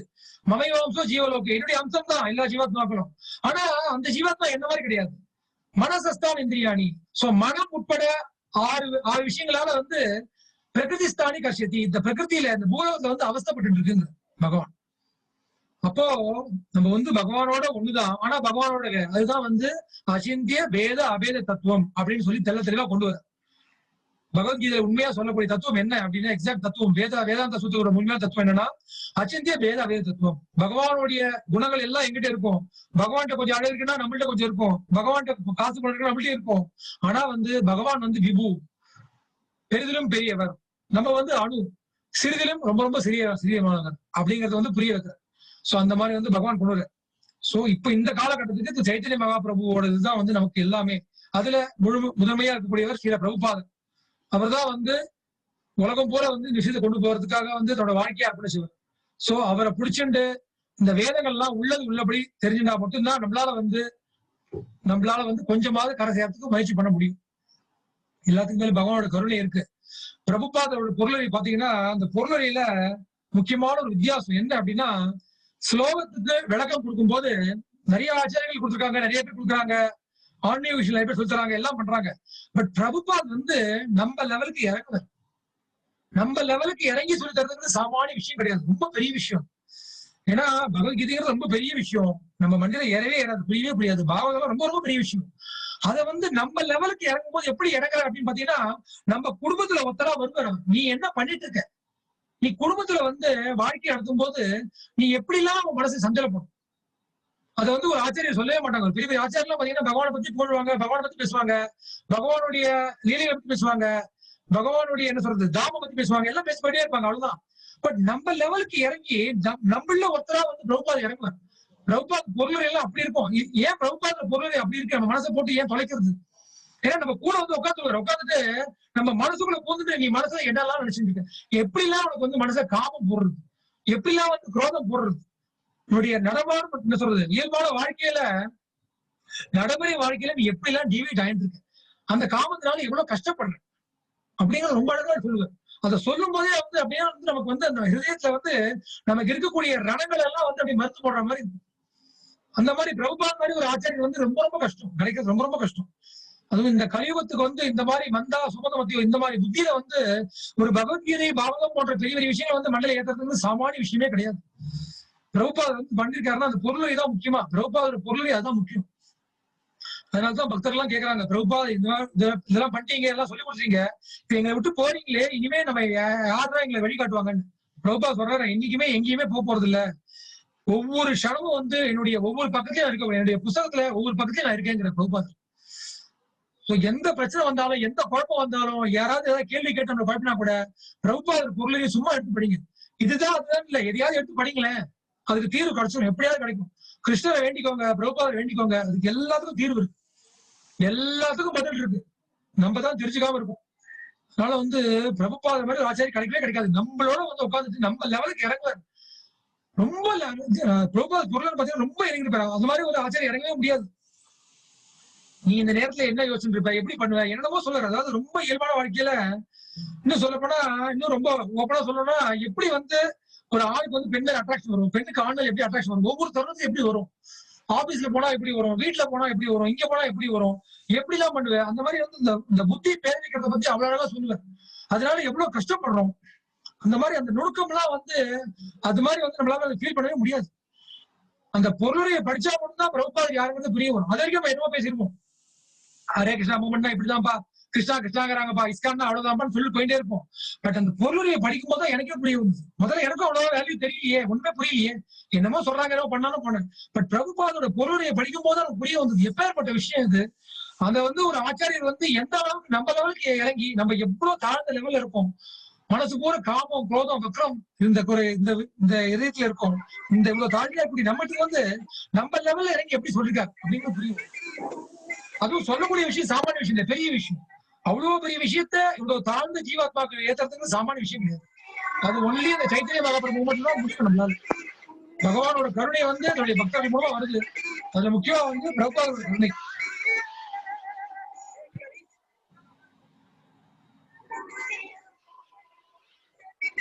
என்ன சொல்ற, ஒவ்வொரு ஜென்மத்துக்கும் ஒவ்வொரு பெரிய தோறும் நான் சோ என்ன கேக்குறேன்னா, ஒவ்வொரு பெரிய தோறும் நான் இதான் கேட்கிறேன், என்ன கேட்கிறேன்னா, ஒண்ணு நான் மறக்க கூடாது அப்படின்ட்டு. சோ பகவானை மறக்க கூடாது, அதுதான் முக்கியமான விஷயம். பிரகலாதரும் இதுதான் கேட்கிறாரு. பிரகலாதருக்கு நரசிம்மர் என்ன வரம் வேணுமோ கேளு அப்படின்னு சொல்லும்போது பிரகலாதர் கேட்கிறாரு, நான் உங்கள்ட்ட எந்த வரவுமே கேட்கக்கூடாத வரமா கொடுங்க. அப்படி என்ன கேட்கிறாருன்னா, என் மனசுல இருக்கக்கூடிய ஹிருதயத்துல இருக்கக்கூடிய அந்த ஆசைகள் எல்லாமே காமானாம் ஹிருதி அசம் ரோகம் அப்படிங்கிற, நீங்க எனக்கு ஏதாவது வரம் கொடுக்கணும்னு ஆசைப்பட்டீங்கன்னா காமானாம் ஹிருதி அசம் ரோகம், என் மனசுல இருக்கக்கூடிய, அதாவது என்ன சொல்றது, மனசுல இருக்கக்கூடிய ஆசைகள் அது வளர்ந்துட்டே போகுதுங்கிற, ஆசைகள் வளர்ந்துட்டே போகுமா. ஒரு ஆசை முடிஞ்சதுன்னா அதோட தீராது, நமக்கு அடுத்து வேற ஆசை, அடுத்து வேற ஆசை, மேல வளர்ந்துட்டே போகும். அப்ப பிரகலாதர் என்ன கேட்கிறாருன்னா, என் மனசுல இருக்கிற மொத்த ஆசைகளையும் மொத்தமா கரைச்சிருங்க, அது வரவே கூடாது, ஆசையிலே இருக்கக்கூடாது, அந்த மாதிரி வரம் கொடுங்க அப்படிங்கிற தவிர வேற எதுவுமே கேட்கல. நல்ல வைகுண்ட லோகம் கொடுங்க, முக்தியை கொடுத்துருங்க, உங்களோட உங்களுக்கு சேவை செய்யணும், இல்ல சொர்க்கத்தை கொடுங்க, அதை கொடுங்க, எதுவுமே கேட்கறதே கிடையாது. சோ பகவான் என்ன கேட்கணும் அப்படிங்கறது தெரிஞ்சுக்கிறதுக்கே நமக்கு வேத ஞானம் போகணும் முக்கியமா, இல்லைன்னா முட்டாள போயிடும். ஏன்னா இப்ப ஒரு கோட்டீஸ்வரர் இருக்காருன்னா இவரு கேட்கிறாரு இல்லையா, இந்த வாமன அவதாரத்திலேயே பாத்தீங்கன்னா பலி மகராஜ் கேட்கிறார், வாமனர் கேட்கிறார், சின்ன குழந்தை மாதிரி வாமனர் குள்ளமா இருக்கார் பகவான், 3 அடி மண்ணு கேட்கிறார். அப்ப பலி மகராஜ் சொல்றாராம், என்ன சுவாமி, என்ன யார்ட்ட என்ன கேட்கணும்னு தெரியலையா உங்களுக்கு, நான் 7-10 லோகத்துக்கு அதிபதி, இப்போ எங்கிட்ட உங்களோட குட்டி குட்டி காலை வச்சுட்டு 3 அடி மண்ணு கேட்கறீங்களே அப்படின்னு கேட்கிறார். அப்ப பகவான் சொல்றாராம், பலி மகராஜா, நீ கேட்க சொல்ற, ஆனா இந்த திருப்தி இருக்கே, இந்த திருப்தியோட பெரிய சொத்து எதுவுமே கிடையாதுங்க. அதுவும் நான் ஒரு சன்னியாசமா இருக்கேன், அந்த சன்னியாச வடிவில் வர்றாரு பகவான். சோ நான் ஒரு சன்னியாசம் இருக்கிறதுனால எனக்கு திருப்தி தான் பெரிய சொத்து. சோ எல்லாருக்குமே அந்த சொத்து என்ன, திருப்தி தான் முக்கியமான சொத்து. அந்த மன திருப்தி இல்லைன்னா ஒண்ணுமே பண்ண முடியாது. சோ அந்த திருப்தியை பத்தி பெரிய ஸ்லோகம்லாம் சொல்றாரு பகவான். சொல்லிட்டு சொல்ற, அதனால நீங்க 3 அடி மண்ணு கூட போறோம், அது போறோம் அப்படின்னு சொல்லி ரொம்ப திருப்தியா கேட்டுக்கிறார். அது மாதிரி திருப்தி இல்லைன்னா நம்ம எவ்வளவு கேட்டே இருக்கலாம், இன்னும் கேட்கலாம், இன்னும் கேட்கலாம், கேட்க கேட்க கேட்க என்ன ஆகும், ஆசை வளர்ந்துதான் போகும். வேதம் சொல்றது adding fuel to the fire அப்படிங்கிறது. வேதம் என்ன சொல்றதுன்னா, எப்படி ஒரு தீ பழம்பு எரியும் போது அது தூக்கி தூக்கி மேல மேல நெய்ய ஊத்துறியோ, அந்த மாதிரிதான் நீ ஆசையை தீர்த்துக்கக்கூடிய விஷயங்கள் அப்படின்னு. எந்த ஆசையா இருக்குமே அது தீர்த்துட்டே போனோம்னா அடுத்து வேற ஆசை கிளம்பும். அந்த மாதிரி ஆசையெல்லாம் தீரவே தீராது. அப்ப என்ன பண்ணும், அம்பரீஷ் மகாராஜ் இதுல ஸ்டோரியில வருது. அம்பரீஷ் மகாராஜ் எப்படி இருந்தாருன்னா, காமம் து தாசியே நது காம காமியா, தன்னுடைய காமத்தை, தன்னுடைய ஆசையே பகவான் பக்கமா திருப்பினாராம். எனக்கு என்ன பண்ணணும், எனக்கு என்ன பண்ணணும், எனக்கு என்ன பண்ணணும், என் குடும்பத்துக்கு என்ன பண்ணணும் அப்படின்னு யோசிக்கிறத விட பகவானுக்கு என்ன பண்ணணும், பகவானுக்கு இந்த நேரத்துல பூ தொடுத்து போடலாமா, பகவானுக்கு இந்த நேரத்துல நாமசங்கீர்த்தனம் பண்ணலாமா, பகவானுக்கு என்ன பண்ணலாம் அப்படின்னு யோசிக்கக்கூடியதுதான் வைகுண்டா கான்சியஸ்னஸ். ஏன்னா வைகுண்ட லோகத்துல நமக்கு ஏன் இடம் கொடுக்கல, ஏன்னா வைகுண்டத்துல போனா நம்ம கெடுத்துருவோம், அவங்களுக்கு டிஸ்டர்பன்ஸ் தான், நமக்கும் டிஸ்டர்பன்ஸ் தான், நம்மளால இருக்க முடியாது. ஏன்னா எப்ப பாரு கிருஷ்ணாம்பாங்க, எப்ப பாரு நாம சங்கீர்த்தனம், எப்ப பாரு பகவான் பத்தி நினைச்சுட்டு இருக்கணும். என்னால முடியுமா, முடியலையே. கொஞ்ச நேரம் பகவான் பத்தி பேசலாம், கேட்கலாம், முடியுது. அதுக்கப்புறம் வேற பத்தி போயிட்டே இருக்கு. எனக்கு என்ன ஆகுதுன்னா, ஒரு ரிலாக்ஸேஷன் தேவைப்படுது. ரிலாக்ஸேஷன் எதுக்கு பண்ணுவோம், ஒரு விஷயம் முடியவே இல்லை, கஷ்டமா இருக்கு அப்படின்னா ரிலாக்ஸேஷன் தேவைப்படும், கொஞ்சம் ரிலாக்ஸ் பண்ணிக்கலாம் அப்படின்ட்டு. அந்த மாதிரி கிருஷ்ணா கான்சியஸ்ல நமக்கு ரிலாக்ஸ் தேவைப்படுது. தொடர்ந்து பண்ண முடியல, தொடர்ந்து பாகவதம் படிக்க முடியுதா, பகவத் படிக்க முடியுதா, தொடர்ந்து நாம சங்கீர்த்தனம், தொடர்ந்து பகவான் ஸ்மரணவே இருக்க முடியாது. கொஞ்சம் ரிலாக்ஸ் பண்ணிக்கலாம் அப்படின்னு தோணுது. பட் அங்க பகவானோட மறந்துருவோமோ, இங்க சொல்றாரு இல்லையா, அந்த குலசேகர ஆழ்வார் சொல்ற மாதிரி, பகவானே உன்னை மறக்கவே கூடாது அப்படின்னு கதறார் பகவான். அந்த மாதிரி வேண்டியதா இருக்கு, எங்கேயாவது உன்னை மறந்துட போறேன் அப்படின்ட்டு. நமக்கு கொஞ்ச நேரம் பகவானை மறந்து இருப்போமே அப்படிதான் தோணுது நமக்கு இயற்கையாவே. அதுதான் நம்மளுடைய கான்சியஸ்னஸ், அதுதான் குண்டா கான்சியஸ்னஸ். அதனாலதான் குண்டத்துல இருக்கோம், நம்ம ஒரே கஷ்டத்துல இருக்கும். வைகுண்டத்துக்கு போனோம்னா வைகுண்ட கான்சியஸ்னஸ் ஃபுல்லா வந்து பகவான் ஸ்மரணம், பகவானுக்காகவே யோசிச்சுட்டே இருக்கணும். அப்போ நம்ம சொல்லுவோம் இல்லையா, எனத்தோட சேரும். அந்த மாதிரி வந்து அங்க போய் நம்ம உட்கார்ந்தோம்னா நமக்கும் டிஸ்டர்பன்ஸ், அவங்களும் டிஸ்டர்பன்ஸ். அதனாலதான் பகவான் என்ன பண்ணார், நித்திய பக்தர்கள் நித்தியர்கள் பிரிச்சு வச்சுட்டார். தனித்தனியா பகவான் ஏற்பாடுல பிரமாதமான ஏற்பாடு எல்லாம். பகவான் வந்து பகவான் தெரியாத விஷயமா? நம்ம சொல்லுவோம் 1000, பகவானோட படைப்பிலேயே 1000 கூட சொல்றவங்களா இருக்காங்க எல்லாரும். பகவான் பர்ஃபெக்டா கரெக்டா பண்றாரு. யாராருக்கு என்ன தேவை, இவனுக்கு என்ன தேவை, இவன் என்ன எப்படி வணங்கணும்னு நினைக்கிறான், என்னுடைய அம்சமா வணங்க நினைக்கிறானா தேவர்களை கொடுத்துறாரு, அவ்வளவுதான். என்னுடைய அம்சத்தின் அம்சம் தேவர்கள் அவங்களுக்கு கொடுத்துறாரு, அவ்வளவுதான். ஒவ்வொருத்தரும் ஒரு தேவர்கள் வணங்கியிருக்காங்க. இல்ல நல்லா ஏமாறணும்னு நினைக்கிறானா, வேதம் சொல்றது நீ ஏமாறணும்னு ஆசைப்பட்டியானா உனக்கு ஏமாத்தக்கூடிய குருமார்கள் தான் கிடைப்பாங்க. தன்னைத்தானே கடவுள்னு சொல்லக்கூடிய குருமார்கள் தான் கிடைப்பாங்க, வேற யாரும் கிடைக்க மாட்டாங்க. உண்மையான பகவானை யாரும் சுட்டி காட்ட மாட்டாங்க. தன்னைத்தானே கடவுள்னு சொல்லி நம்மளையும் ஏமாத்தி அந்த மாதிரி குருமார்கள் தான் கிடைப்பாங்க. சோ அந்த மாதிரி வந்து வேதம் சொல்றது. சொல்ற ஒரு க்ஷணம் கூட உங்களை நான் மறக்க கூடாது அப்படின்னு. இதுதான் வேண்டுதலே, வேற வேண்டுதலே இல்ல. பகவானை மறக்க கூடாது, நாம ருச்சி வரணும், நிறைய பாகவதம் படிக்கணும், பகவத் படிக்கணும் எல்லாம் வேண்டியதோட உன்னை மறக்க கூடாது. அதுதான் விஷயம். இப்ப எதுக்காக நம்ம பாகவதம் படிக்கிறோம், எதுக்காக பகவத்கீதா படிக்கிறோம்? இப்ப நம்ம முகுந்தமால சொத்தா கேட்டு இருக்கோம், எதுக்காக கேட்கிறோம்? கொஞ்ச நேரமாவது எப்படியாவது பகவான் ஞாபகம் வச்சுக்க முடியுமா? இந்த பகவானை ஞாபகம் வச்சுக்கிறதா கஷ்டமான விஷயமா இருக்கு. இந்த புத்தி மனம்லாம் அவ்வளவு கெட்டு போயிருக்கு. இன்னைக்கு நேற்றுக்கு இல்ல, பகவான் ஜென்மனா மந்தே பகவான் சொல்றாரு, கோடி கோடி ஜென்மம் இந்த பௌதிகத்துல உழண்டு உழண்டு உழண்டு ஏதோ இந்த லெவலுக்கு கொஞ்சம் பகவத்கீதை முகுந்தமால சூத்திரா எல்லாம் படிச்சு கேட்கறோம்னா அது வந்து பிரபுபாத் போட்ட பிச்சை, அந்த ஆச்சாரியர்கள் போட்ட பிச்சை. அப்ப நமக்கு தெளிவா புரியுறது நம்ம எவ்வளவு தாழ்வான நிலையில இருந்திருக்கோம். அங்கேருந்து நம்ம ருச்சி வந்து எவ்வளவு அதிகமா ஏறி போயிருக்கு. முகுந்தமால சூத்திரா கேட்கறதா சாமானிய விஷயமே கிடையாது. பகவத்கீதை பாகவதம் கேட்கறதா எவ்வளவு பெரிய விஷயம், எவ்வளவு பெரிய கொடுப்பனை, நினைச்சே பார்க்க முடியாத விஷயம், சாமானிய விஷயம் கிடையாது. அதை வந்து நம்ம ரொம்ப சர்வசாதாரணமா கேட்காம தோட்டது நமக்கு. சொல்லுவோம் இல்லையா இங்கிலீஷ்ல, ஃபெமிலியாரிட்டி பீட்ஸ் கண்டெம்ட் அப்படிம்போம். எவ்வளவோ பெரிய ஆளா இருக்கலாம், எவ்வளவோ இதுவா இருக்கலாம், இருந்தா கூட ரொம்ப நெருங்கி பழக பழக பழக என்ன ஆகும்னா பழக பழக பாலும் புளிக்கும்பாங்க. அந்த மாதிரி வந்து பழக பழக பழக அவங்க மேல இருக்கிற மரியாதை, அவங்க மேல இருக்கிற இதெல்லாம் கொஞ்சமே வரும் கொஞ்சமா. அந்த மாதிரிதான் வந்து நமக்கு இப்ப பகவத்கீதை பாகவதம்லாம் வந்து கொஞ்சம் நிறைய பகவத்கீதை படிக்கிறோம், பாகவத் படிக்க படிக்க படிக்க என்ன ஆகுதுன்னா பகவத்கீதை தானே பாகவதம் தானே படிச்சிருக்கோமே படிச்சிருக்கோமே நம்ம தான் படிக்கிறோமே அப்படின்னு தோண ஆரம்பிச்சிருது. பட் இதெல்லாம் வந்து ரொம்ப ரொம்ப கஷ்டமான விஷயமா. 17 லோகத்துல சில லோகத்துல வந்து பாகவதம் கிடையாது, பகவத்கீதா கிடையாது, வெறும் இருள்ல தான் இருப்பாங்க. அதுவும் முக்கியமா அந்த கீழ் எல்லாம் போனீங்கன்னா அத்தலை வித்தலை சுத்தலை தலாத்தலை ரசாத்தலை அங்கெல்லாம் பிரிவு எடுத்துட்டோம்னா முடிஞ்சு போச்சு, ஒண்ணுமே கிடையாது. வெறும் இருள் தான், வெறும் அறியாமை தான். அங்கெல்லாம் எக்கச்சக்கம் காமம் குரோதம் எக்கச்சக்கமா இருக்கும், ரொம்ப கஷ்டப்பட்டு இருப்பாங்க ஜீவராசிகள்லாம். நம்மளோட குடும்பல வந்து இந்த பூலோகத்துல பிறந்து அதுவும் பிரபுபாத் மாதிரி ஒரு ஆச்சாரியர் கிடைச்சு இவ்வளவு விஷயம் கிடைக்கும் போது நம்ம எவ்வளவுக்கு எவ்வளவு முடியுமோ பிடிச்சிக்க முயற்சி பண்ணணும். சோ நம்மளால தனியா பிடிக்கவே முடியாது, பக்தர்கள் சங்கம் தான், வேற வழியே இல்லை. எங்க சத்சங்கம் கிடைச்சாலும் போய் கேட்க வேண்டியதான், உட்கார வேண்டியதான். பகவானை பத்தி ஏதோ பகவானை பத்தி ஒரு 4 வார்த்தை சொல்றாங்களா முடிஞ்சு போச்சு. பகவானை பத்தி யார் எப்படி பேசினாலும் சரி, ஒரு ஆரம்ப நிலை பக்தரா இருக்கலாம், இல்ல உயர்ந்த பக்தரா இருக்கலாம், அது கொஞ்சம் ருச்சிகரமாவும் இருக்கலாம், சமயத்துல ருச்சி இல்லாமலும் இருக்கலாம், இருந்தாலும் பரவாயில்ல, பகவானை பத்தி பேசுறாங்களா கொஞ்சம் கேட்கலாம். தூய பக்தரா இருக்கணும், பக்தியை இது பண்ண சொல்றது பகவான் மட்டும்தான் சொல்லி தரணும். பகவான் கிருஷ்ணன் தாப்பா அப்படின்னு சொல்லி கொடுத்தாங்கன்னா அது ஓகே, பர்ஃபெக்ட். கிருஷ்ணரும் பகவான் தான், அப்புறம் அப்படியே ஆரம்பிச்சாங்கன்னா முடிஞ்சு போச்சு, வேண்டவே வேண்டாம், பக்கமே போகக்கூடாது. கிருஷ்ணர் மட்டும்தான் பகவான், வேற யாரும் பகவான் கிடையாது. மத்தவங்க எல்லாம் அவர் நம்பிதான் இருக்காங்க அத்தனை பேரும். நான் சொன்ன மாதிரி பிரம்மா சிவன் சொல்லிட்டு இருக்காரு, சிவபெருமான் சொல்றார் ஸ்மஸ்தவியம் சத்ததம் விஷ்ணுங்கிறார் பார்வதிட்ட. பிரம்மா சொல்றாரு ஈஸ்வரா பரமா கிருஷ்ணா சச்சிதானந்த விக்கிரகான்ட்டு. சோ அவங்க எல்லாம் சொல்லும் போது நமக்கு என்ன வந்திருக்கு, நம்ம ஏன் ஒத்துக்க மாட்டேங்கிறோம்? சோ அதனால வந்து பகவானை பத்தி எவ்வளவுக்கு எவ்வளவு முடியுமோ நிறைய கேட்கணும், நிறைய நாமஜபம் பண்ணணும், நிறைய சத்சங்கம் தான். சத்சங்கம் எடுத்தா புத்தி ரொம்ப பேதரிச்சு போனா கூட, தனியா இருந்தோம்னா புத்தி பேதரிக்கும். முக்கியமா அந்த காமம் குரோதம் போட்டு வாட்டு மாட்ட ஆரம்பிக்கும். அப்ப திரும்பி சத்சங்கத்துக்கு வந்தோம்னா திரும்பி சரியாயிடும். அதுதான் வேதம் சொல்றது, ஒரு நெருப்புல வந்து ஒரு இரும்பை வந்து காய்ச்சிட்டு இருக்கா மாதிரி. சோ இரும்பை வந்து தனியா விட்டோம்னா என்ன ஆகும், அப்படியே காலப்போக்கில் துருப்பிடிச்சு வீணா போயிடும். அந்த இரும்பு வந்து நெருப்புடைய வச்சுதான் என்ன ஆகும், ஒரு சேஞ்சில் வந்து இந்த இரும்பே நெருப்பு மாதிரி எரிய ஆரம்பிச்சிடும். சோ அந்த மாதிரி வந்து பக்தர்களோட சத்சங்கம் வந்து நெருப்பு மாதிரி. அதை வந்து நம்ம எவ்வளவுக்கு எவ்வளவு முடியுமோ எடுத்துக்க நல்லா என்ன ஆகும்னா நம்ம வந்து நம்மளும் கொஞ்சம் நெருப்பு மாதிரி ஒரு அட்லீஸ்ட் கொஞ்சம் காப்பாத்திக்கலாம், நம்மளை காப்பாத்திக்கலாம். அதுதான் விஷயம். இல்லைன்னா அந்த மாயைங்கிறது ரொம்ப வலிமையானது. அதுக்குதான் பெரிய பெரிய கதைகள்லாம் சொல்றாங்க. அஜாமிலர், வில்லமங்கல தாக்கூர், பெரிய பெரிய பக்தர்கள். ஆனா வந்து பக்தியில வந்து ஒரு சின்ன சர்க்கிள் வந்துருது. அதெல்லாம் நமக்கு பாடம் சொல்றதுக்காக தான். நமக்கு இந்த பக்கம் தேவர்களுக்கு எல்லாமே தெரியும், இருந்தாலும் அவங்களும் செலுத்துறாங்க. இந்திரன் செலுக்கிறார் கோவர்தன லீலை, பிரம்மா சைக்கிய பிரம்ம விமோட லீலை, இதெல்லாம் பகவான் காட்டுறாரு, எல்லாம் பாடம் நமக்கு.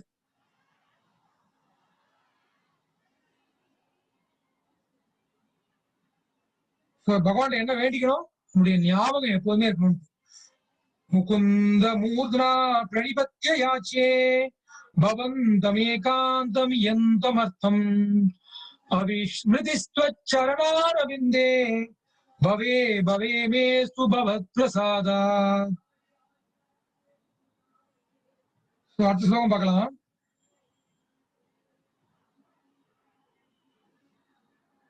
முகுந்தமால சோத்ரா ஸ்லோகம் 4.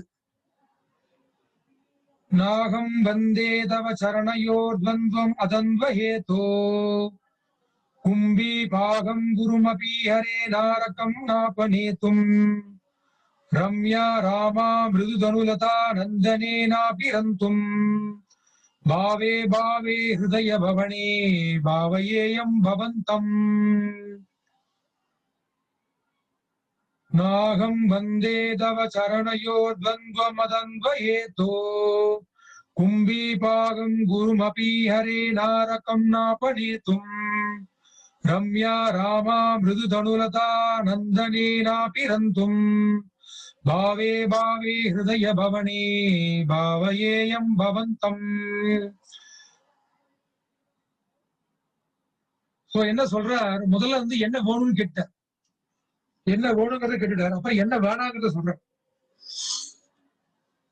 நம்ம வந்து எதுவுமே வேணாம்னு சொல்ல மாட்டோம். நம்மளை பொறுத்த வரைக்கும் வந்து வேணாங்கிறதே வராது, நமக்கு எல்லாமே வேணும் தான் கேட்போம். பட் இவங்க வந்து முதல்ல அதுதான் பக்தர்கள்லாம் வந்து ரொம்ப ரொம்ப புத்தாலிகள்னு சொல்லப்பட்டிருக்கு.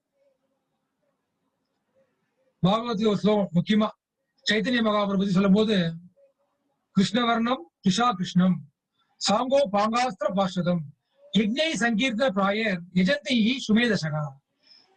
சோ இந்த சங்கீர்த்தன யஜ்ஞம் ஸ்தாபனம் பண்ணக்கூடிய பகவான் கிருஷ்ணம். சோ கிருஷ்ணரோட நிறத்தில் அல்லாத பொன்னிறத்தில் வரக்கூடிய கௌரவ மகாபிரபுவான கிருஷ்ணர் வந்து தன்னுடைய சகாக்களோட நாம சங்கீர்த்தனத்தை ஸ்தாபிக்கக்கூடிய இந்த பகவான் கிருஷ்ணரை வந்து யாரெல்லாம் வணங்குறாங்களோ அவங்க எல்லாம் வந்து சுமே தசக. மே தசகனா புத்தாளிகள் அர்த்தம், சுமே தசக. சோ சம்ஸ்கிருதத்துல வந்து சு அப்படின்னு சேர்த்தோம்னா அதிமேதாவின்னு சொல்லணும். நம்மள வந்து சொல்றாங்க இல்லையா கலியுகத்துல, மந்தா சுமந்த மதையோ. சுமந்த சுமந்த சூர் சேர்த்தாக்க அர்த்தம் ரொம்ப ரொம்ப அடி முட்டாள்கள். நம்ம எல்லாம் முட்டாள்கள்னா ஓகே, அடி முட்டாள்கள்னா ரொம்ப ரொம்ப வெடிக்கட்ட முட்டாள்கள் அப்படின்னு சொல்றது. அதே மாதிரி அதே முட்டாள்களா இருக்கக்கூடிய நம்ம வந்து கலியுகத்துல சைத்தன்ய மகாபிரபுவை தப்பி தப்பி பிடிச்சிட்டோம்னா அப்ப என்ன ஆயிடும், சுமந்தகல இருந்து சுமேதசகா ஆயிடும், அடி முட்டாள்கள்ல இருந்து அதி புத்தாலி ஆயிடும். இதுதான் பாவம் சொல்றது நம்மள. அப்போ இங்க சொல்ற எனக்கு என்னதான் வேண்டாம் அப்படிங்கிறது. புத்தாலி என்ன சொன்னாரு, புத்தாலியான பக்தர் வந்து முதல்ல கேட்டார், எனக்கு வந்து எப்போதும் உன்னுடைய ஞாபகம் தான் இருக்கணும். எத்தனை ஜென்மம் ஆனாலும் சரி, நீங்க எங்க வேணா போடு, எந்த கர்ப்பத்துல வேணா போறேன், பூலோகத்துல பிறக்கிறேன், நரகத்துக்கு போறேன், எங்க வேணா போறேன், கவலை கிடையாது. அதெல்லாம் அவர் சொல்லவே இல்லை. எனக்கு வந்து உன்னுடைய ஞாபகம் இருக்கணும்பா, வேற எதுவும் வேணாம்பா. மத்த எதுவுமே கேட்கல. இங்கதான் இருக்கணும், அங்கதான் இருக்கணும், அங்க பெரிய எடுக்கணும், இது கூட அது கூட இது கேட்கல. உன் ஞாபகம் எதெல்லாம் வேணான்னு கேட்கறது. நீ வந்து என்ன பண்ற, இந்த பூலோகம் சொல்றாரு பாத்தீங்களா, துவந்தம் அதத்வ ஹேதோ அப்படிங்கிற இந்த பூலோகத்துல துவந்தம். துவந்தம்னா இருமை, இருமைன்னு சொல்லுவோம், டியூவாலிட்டின்னு சொல்லுவோம் இங்கிலீஷ்ல. இருமை இருமை அப்படின்னா இரவு பகல் அப்படின்னு சொல்லுவோம். அப்புறம் குளிர் உஷ்ணம், லாபம் நஷ்டம், வெற்றி தோல்வி, சந்தோஷம் துக்கம், இதுதான் இருமைன்னு சொல்லப்பட்டிருக்கு. இன்னும் சொல்ல போனா ஆண் பெண், இதெல்லாமே இருமை. இருமைன்னு அர்த்தம் ஒரு வித்தியாசப்படி பார்க்கக்கூடிய விஷயங்கள். இதெல்லாம் இருக்கக்கூடிய லோகம் வந்து இந்த பூலோகம். வைகுண்ட லோகத்துல இதெல்லாம் அப்பாற்பட்ட கான்சியஸ்னஸ். அந்த கான்சியஸ்னஸ், அந்த உணர்வு வந்து அப்பாற்பட்டது. அதனாலதான் சொல்லுவாங்க out of the body concept of லைஃப்னு சொல்லுவோம். இது வந்து உடல் அபிமானம். இந்த உடல் அபிமானத்தை தாண்டிய விஷயம் வந்து என்னன்னா இந்த துவந்தத்தை தாண்டி வரக்கூடியது. அதனாலதான் அவர் சொல்றார், அர்ஜுனன் வந்து சொல்றார் கிருஷ்ணர், துவந்தத்துல இருந்து வெளியே வாப்பா, துவந்தத்துல இருந்து மேல வா அப்படின்னு. ஏன்னா அர்ஜுனுக்கு வந்து ஒரே கவலை, துவந்தத்துல இருக்கார். இவர் என்னுடைய உற்றார் உறவினர், இவருடைய எதிரிகள், அந்த அதுலதான் மாட்டிக்கிறார் அவர் மெயினா. என்னுடைய உறவினர்கள்லாம் வந்து இப்போ வந்து எதிரிகள் இருக்காங்களே, இவங்களை எப்படி கொள்றது அப்படின்னு. அப்பதான் பகவான் சொல்லி தரார், நீ வந்து தர்மத்தை கடைபிடிக்கணும்னா இந்த துவந்தத்துல இருந்து மேல வரணும். ஏன்னா நீ அரசன், சத்திரியன், சோ உன் தர்மத்தை வந்து பண்ணிதான் ஆகணும். அந்த இடத்துல வந்து உங்க உறவினரா இவங்க எதிரிகளா பார்க்க கூடாது. எதிரிகள் வந்து உண்மையே தப்பு பண்ணலைன்னா அவங்க தண்டிக்கப்படக்கூடாது. எனக்கு பிடிச்சிருக்கு பிடிக்கலங்கிறது விஷயம் வேற, விருப்பு வெறுப்புன்னு சொல்லுவோம் இல்லையா. எனக்கு பிடிச்சிருக்கு பிடிக்கல, அதுதான் வந்து சமநிலை. இந்த இதுல சொல்லுவோம் இல்லையா, அந்த நம்ம இதே கோர்ட் எல்லாம் பாத்தீங்கன்னா அந்த இது தராசு போட்டிருப்பாங்க, அந்த நியாய நீதி தேவதை. அந்த நீதி தேவதைக்கு கண்ணை கட்டிருப்பாங்க. ஏன் கட்டிருப்பாங்க? அவங்க வந்து அந்த ஜட்ஜ்மெண்ட் சொல்லும் போது தனக்கு பிடிச்சவங்க பிடிக்காதவங்க பார்க்கவே கூடாது. எனக்கு பிடிக்காதவங்க வரலாம், கேஸுக்கு வரலாம், ஆனா அவன் தப்பு பண்ணலன்னா அவன் நிறைவேறதான் சொல்லியாகும். எனக்கு பிடிச்சவங்க கூட வரலாம் கேஸுக்கு, அவன் தப்பு பண்ணாங்கன்னா தண்டனை கொடுத்தே ஆகும். மனுநீதி சோழன் சொல்லுவோம். இந்த காலத்துல மனுநீதி சோழன் ஒரு கண்ணுக்குட்டியை வந்து தேரை ஏற்றி போனதுனால அவர் வந்து என்ன பண்றாரு, தன் பிள்ளைய படுக்க போட்டு தேரை ஏற்றி போடுறார். அந்த மாதிரி நீதி இருக்கணும். சோ அந்த மாதிரி வந்து அதெல்லாம் வந்து துவந்தத்தை தாண்டிய நிலை. விருப்பு வெறுப்பு, பிடிச்சது பிடிக்காது, அந்த மாதிரி அதான் தாண்டி தான் வந்து வைகுண்ட நிலை. சோ இங்க சொல்ற இந்த துவந்தத்துல இருந்து விமோசனம் கொடு அப்படின்னு கூட கேட்கலன்ற. அப்படியே என்ன அர்த்தம், இந்த பூலோகத்துல இருந்து நான் மேல போட கூட ஆசைப்படல, அதெல்லாம் வேண்டாம், அதெல்லாம் கேட்கல, முக்தி மோட்சம் அதெல்லாம் கேட்கல அப்படின்னு. அப்புறம் என்ன சொல்ற, கும்பி பாகம் நரகத்துல நான் இருந்தா கூட அதை விட்டு விமோசனம் தேவையில்லை எனக்கு, அதையும் வந்து நீக்கிங்கன்னு சொல்லல, அதை கொடுக்க வேணாம்னு சொல்லல, அந்த மாதிரிலாம் கேட்கறாரு. நம்ம சொல்லுவோம், நம்ம என்ன கேட்போம், பகவான் போனா 2 விஷயம் தான் கேட்போம். ஒண்ணு வந்து கொடுத்துருன்னு கேட்போம், இன்னொன்னு எடுத்துருன்னு கேட்போம். என்னத்தை கொடுக்கணும், நான் ஆசைப்பட்ட விஷயங்கள், சந்தோஷமான விஷயங்கள்லாம் கொடுத்துருன்னு கேட்போம். எனக்கு இடையில இருக்கக்கூடிய விஷயங்கள், அது ஒரு மனுஷனா கூட இருக்கலாம், என்னுடைய எதிரியை கூட கொள்ளணும்னு சொல்லுவோம், அந்த மாதிரிலாம் வேண்டிப்போம். இவன் ரொம்ப தொல்லை கொடுத்தே இருக்கான் கிருஷ்ணா, அவரை கொண்டுடுங்க, இப்படிலாம் கூட சேர்த்து வேண்டிப்பாங்க. அவனுக்கு சீக்கிரம் அழிவு வரணும், அவனுக்கு ஏதாவது ஆக்சிடென்ட் ஆகணும், கை உடையணும், கால் உடையணும் வேண்டிப்போம். அந்த மாதிரி வந்து பிடிக்காத விஷயங்களை எடுத்துரு, பிடிச்ச விஷயங்களை கொடுத்துரு, இதான் வேண்டி பண்ணணும். பட் அவர் என்ன சொல்ற, உன்னுடைய ஞாபகத்தை தவிர பாக்கி எதுவுமே நான் கேட்கல அப்படிங்கிற. பாக்கி என்ன வேணா இருக்கட்டும், கும்பி பாகத்துல கூட இருக்கட்டும். கும்பி பாகம்ங்கிறது என்னன்னா, இந்த எண்ணெய் குப்பையில போட்டு வருப்பாங்க பாவப்பட்ட ஜீவன்கள் எல்லாம். முக்கியமா இந்த மாம்சத்தை வந்து ஜீவராசிகளை வந்து பொறிச்சு திங்கிறவங்களுக்கு வந்து அந்த கும்பி பாகம் போடுவாங்க. சோ அந்த மாதிரி இதுலயே வந்து போட்டா கூட கவலை கிடையாது அப்படிங்கிற.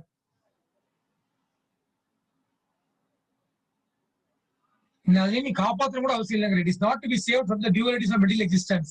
சோ இந்த மாதிரி துவந்தமா இருக்கக்கூடிய, துவந்தத்துல மாட்டிக்கக்கூடிய, இருமையா இருக்கக்கூடிய இந்த பூலோகத்துல இருந்து என்னை காப்பாற்ற நான் வேண்டிக்கல, கும்பி பாகம் அப்படிங்கிற நரகத்துல இருந்து என்னை காப்பாற்ற நான் வேண்டிக்கல, எதுவுமே வேண்டாம். அப்புறம் வந்து அழகான பெண்கள், அழகான மிருதுலமான பெண்கள் நான் என்ஜாய் பண்ண ஆசைப்படல. இதெல்லாம் வந்து முக்கியமான, ஜென்ரலா வந்து பௌதிகனாலே மெயினா இதுதான், இந்த ஆண் பெண் அந்த இது காமம் மெயினா முக்கியமா. இந்த காமத்தினாலதான் வந்து இந்த பூலோகமே இயங்கிட்டு இருக்கு. ஆக்சுவலா பூலோகம் வந்து எதுக்குன்னா, பகவான் மேல இருக்கக்கூடிய ஆசை வந்து, தூய்மையான பிரேமை வந்து வக்கரம் அடைஞ்சு கலங்கம் பட்டு காமமா இங்க வந்து பிரதிபலிச்சு. அதுதான் வந்து ஆணுக்கும் பெண்ணுக்கும் இருக்கக்கூடிய ஏற்பு பயன் இருக்கு. சோ இதுதான் முக்கியமான இதுவே. முக்கியமா எதுக்காக மனுஷன் அலையறான், ஒண்ணு வயிற்று பசி, இன்னொன்னு வந்து உடல் பசி. இந்த ரெண்டுக்குதான் இவ்வளவு போராட்டமே. எல்லாமே அளவுக்கு அதிகமா போகும்போது என்ன ஆகுது, அடுத்த அழிச்சு நம்ம பண்ணலாம் அப்படிங்கிற லெவலில் போயிடும். ஒரு அளவுக்கு இருந்தா ஓகே, ஏதோ வருதா முடிஞ்சு போச்சா, ஒரு என்ன சொல்றது, ஒரு திருப்தி இருந்தா போடல, திருப்தி வரமாட்டேங்கிறது. ஏன்னா அவனுக்கு புரியல இது வந்து முடியக்கூடிய விஷயம், இது எந்த நேரத்திலயும் விட்டு போயிடுவேன் அப்படிங்கிறது மண்டல ஏற மாட்டேங்குது. இது எப்போதுமே இறந்தமா இருக்க போறேன் அப்படின்னு வந்து உள்ள வந்து ஒரு மாயை அவனுக்கு வந்து தோண்டிட்டே இருக்கு. நம்ம எதுக்கு ஃபியூச்சர் யோசிக்கிறோம்? ஃபியூச்சர்னா என்ன அர்த்தம், இன்னும் நிறைய நாள் இருக்க போறோம்னு அர்த்தம். ஃபியூச்சர் இன்வெஸ்ட்மெண்ட், ஃபியூச்சர் சேவிங்ஸ் எல்லாம் பண்றோம், ஓரளவுக்கு பண்ணலாம், பண்ணக்கூடாதுன்னு சொல்ல. பட் ஆனா அதுதான் வாழ்க்கை அப்படின்னு சில பேர் வாழ்ந்துட்டு இருக்காங்க. ஃபியூச்சர் சொல்லி, ஃபியூச்சர்ங்கிறது ஒண்ணும் கிடையாது, இங்க எதுவுமே கிடையாது. ஒரே ஃபியூச்சர் வந்து பகவான் போய் சேர்ந்தா நடந்தமான ஃபியூச்சர். இல்லைன்னா வந்து திருப்தியுமே வந்து இங்கேயே பண்ணிட்டு வேண்டிதான்.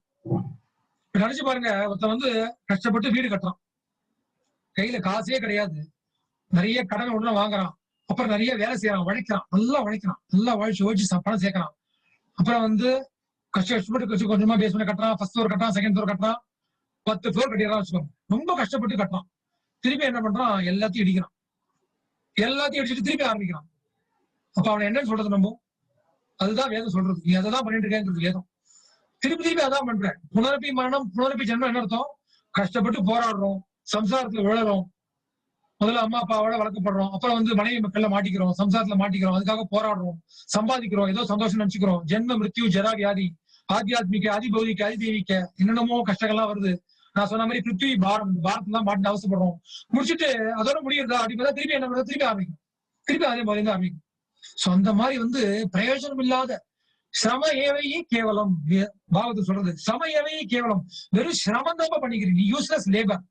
தேவையில்லாத ஒரு விஷயத்த பண்ணிட்டு, தேவையில்லாத விஷயத்த ஆசைப்பட்டு, இதெல்லாம் தேவையில்லையோ இதெல்லாம் மலம் அப்படின்னு சொல்றாரு ஆதிசங்கர சொல்றார்.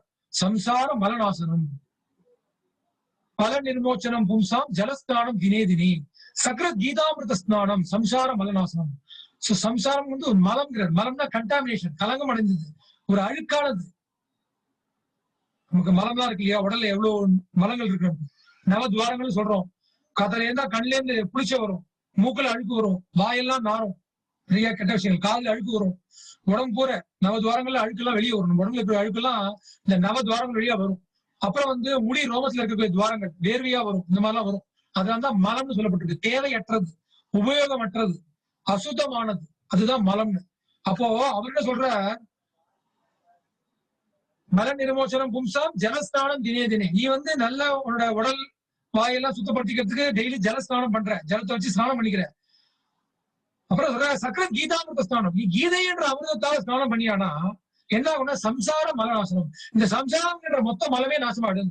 அப்போ இந்த சம்சாரமே மொத்த மலத்துக்கு குறிப்பிடுறாரு. எதை நம்ம அழுக்கு, வேண்டாதது, வெறுக்கத்தக்கது, அசுத்தமானதுன்னு சொல்றோமோ இந்த சம்சாரம் மொத்தமே அப்படிதாங்க. நம்ம இதை வந்து பார்த்து வேந்துட்டு இருக்கோம், அழகானது, இதுவானது, அற்புதமானதுன்னு பார்த்துட்டு இருக்கோம். இந்த சம்சாரத்துல இருக்கக்கூடிய வாழ்க்கையா இருக்கட்டும், நமக்கு இருக்கக்கூடிய நமக்கு அமைஞ்ச குடும்பங்களா இருக்கட்டும், எல்லாமே வந்து ஒரு கர்மானால ஒரு பாரமா வந்து வருது. சோ அப்போ இவ்வளவு மோசமான சூழ்நிலையை எப்படி யூஸ் பண்றது? இது வந்து மோசமான சூழ்நிலை, நம்ம கர்மானால அமைஞ்சு போச்சு. அதான் பிரபுபா சொல்ல, best use of bad bargain. Prabhupada சொல்லுவார், நீ என்னென்னமோ கர்மா பண்ணிட்ட, எல்லாம் அமைஞ்சு போச்சு, உனக்கு குடும்ப குட்டி அமைஞ்சு போச்சு, இப்ப என்ன பண்ண போற? குடும்பத்தை விட்டு ஓட போறியா? பிரயோஜனம் கிடையாது. அர்ஜுன்கிட்ட சொல்லவே இல்லை. அர்ஜுன் என்ன சொல்றாரு, விட்டு ஓடுறேன்ற. அர்ஜுன் சொல்றாரு, எனக்கு வேண்டாம், நான் சண்டை போட மாட்டேன், என்னால முடியல, நான் வந்து சன்னியாசம் வாங்கிட்டு இமாலயம் எங்கேயோ போயிடுறேன் அப்படிங்கிற. அப்ப சொல்றாரு, நீ விட்டு ஓட முடியாது, தர்மத்தை பண்ணிதான் ஆகணும். சோ நம்ம ஏதோ கர்மா பண்ணோம், ஏதோ வந்தாச்சு, இந்த அளவு வந்தாச்சு, இது வரைக்கும் நல்ல ஒரு மனைவி மக்கள் எல்லாம் அமைச்சிருக்காங்க. பட் இதை வந்து எப்படி வைகுண்டம் மாத்துறது? அதுதான் ஆச்சாரியர் சொல்றாங்க.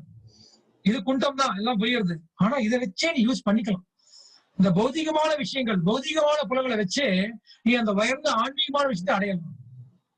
ஏன் இது வந்து பிளவம் சுகல்பம். போன வாரம் பார்த்தோம், உத்தவத்தை சொல்ற உத்தவ கீதையில பிளவம் சுகல்பம். இது வந்து பெர்ஃபெக்ட்லி கன்ஸ்ட்ரக்டட் போட்.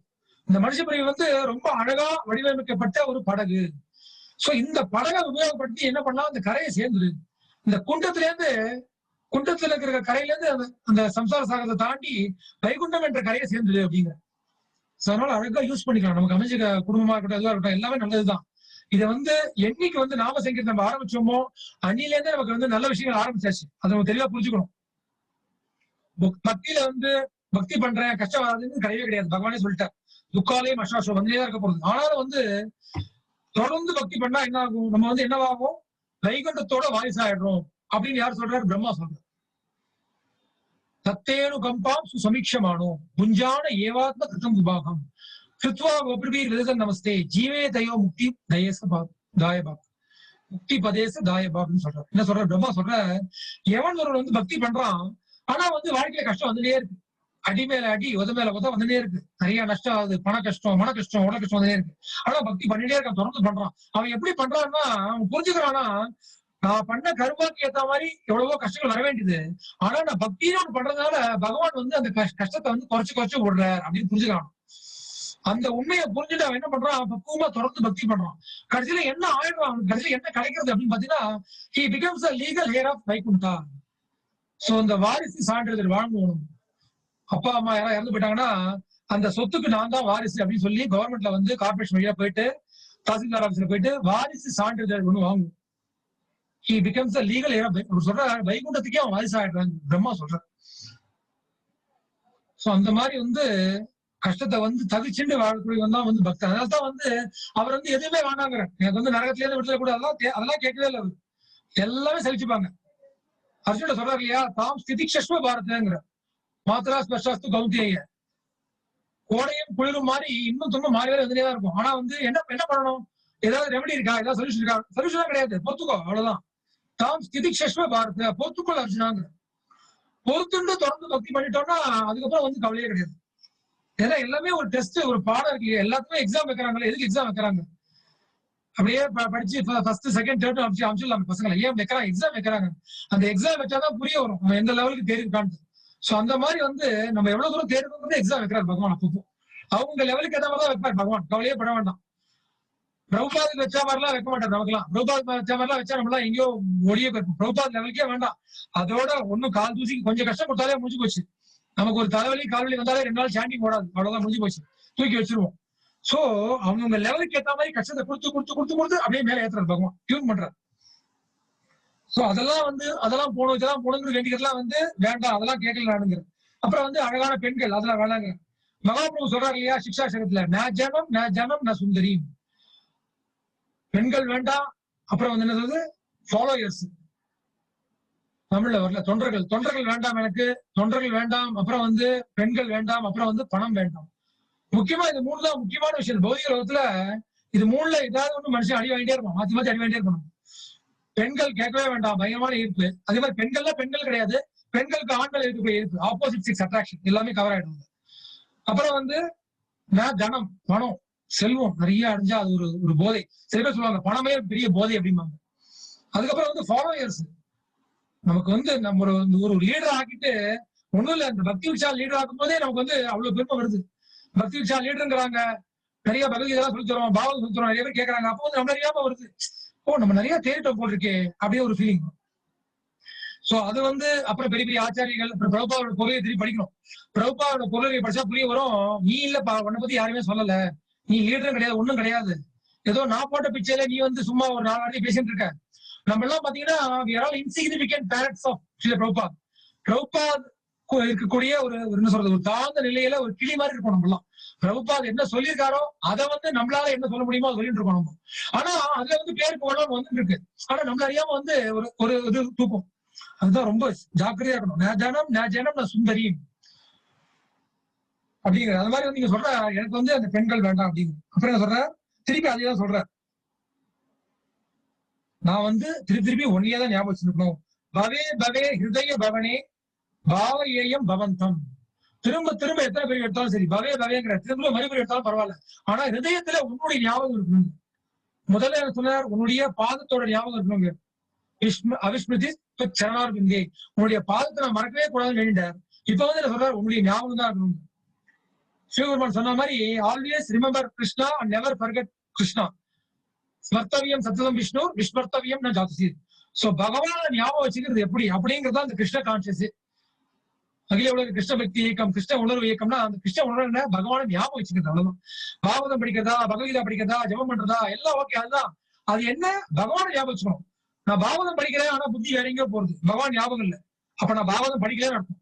பகவத்கீதா படிக்கிறேன், புத்தி வேற எங்கேயோ போறது, ஞாபகம் இல்ல, பகவத்கீதா படிக்கலன்னு அர்த்தம். ஜபம் பண்றேன், புத்தி வேற எங்கேயோ போறது, யாரையோ நினைச்சிட்டு இருக்கு, எங்கேயோ ஞாபகம் போறது, எதையோ ஞாபகம் போறது, சோ சாண்டிங் பண்ணலன்னு அர்த்தம்.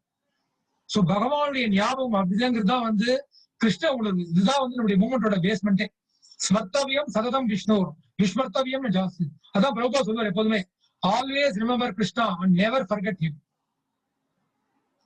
அது பண்றோமா, அது பண்ணா நம்ம பண்றது சரி. நான் ஒரு விஷயம் பண்றேன், இதனால எனக்கு பகவான் ஞாபகம் வருதா, பர்ஃபெக்ட். ஒரு விஷயம் பண்ணாம இருக்கேன், அதனால பகவான் ஞாபகம் வருதா, கரெக்ட்.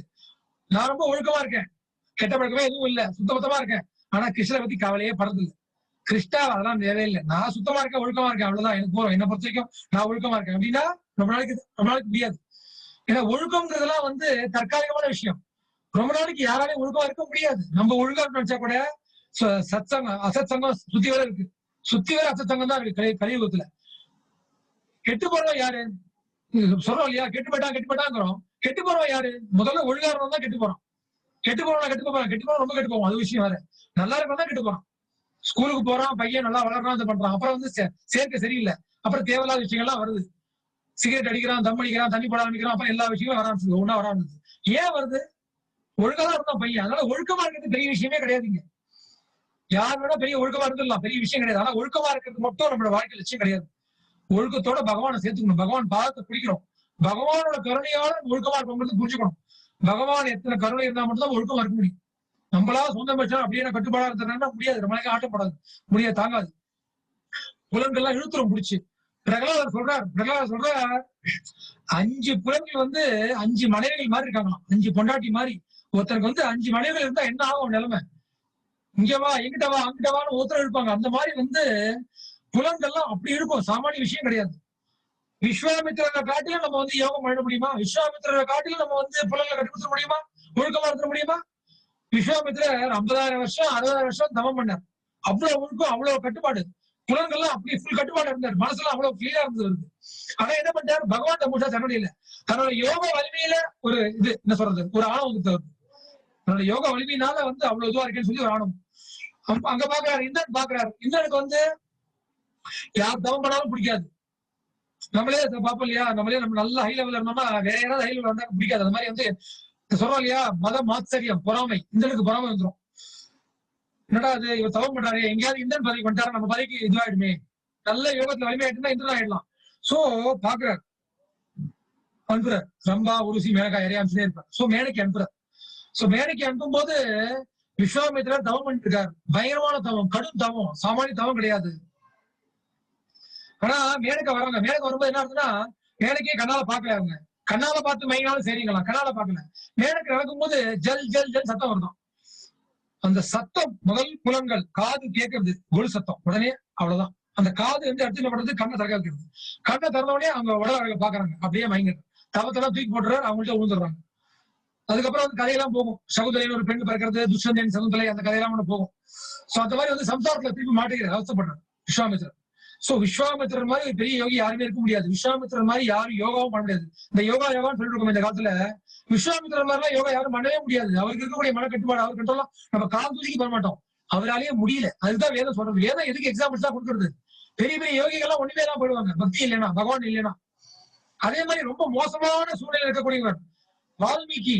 வேடதா இருந்தார், ஜீவராசிகளை கொண்டு வந்தார், ரொம்ப மோசமான தாழ்நிலையில இருந்தார். கடைசியில ராமாயணம் எழுதி பெரிய வால்மீகி, இன்ன வரைக்கும் வால்மீகி ராமாயணம் பேசிட்டு இருக்கோம். பெரிய உயர்ந்த பெரிய லெவல்ல போயிட்டார். சோ பகவானை அணுகுறது இருந்தா எவ்வளவு தாழ்ந்த லெவல்ல இருந்தாலும் போயிடலாம். பட் நான் ஒழுக்கமா இருக்கேன், அதெல்லாம் வேலைக்கே ஆகாது, ஒரு நாளைக்கு தாக்கு பிடிக்காது.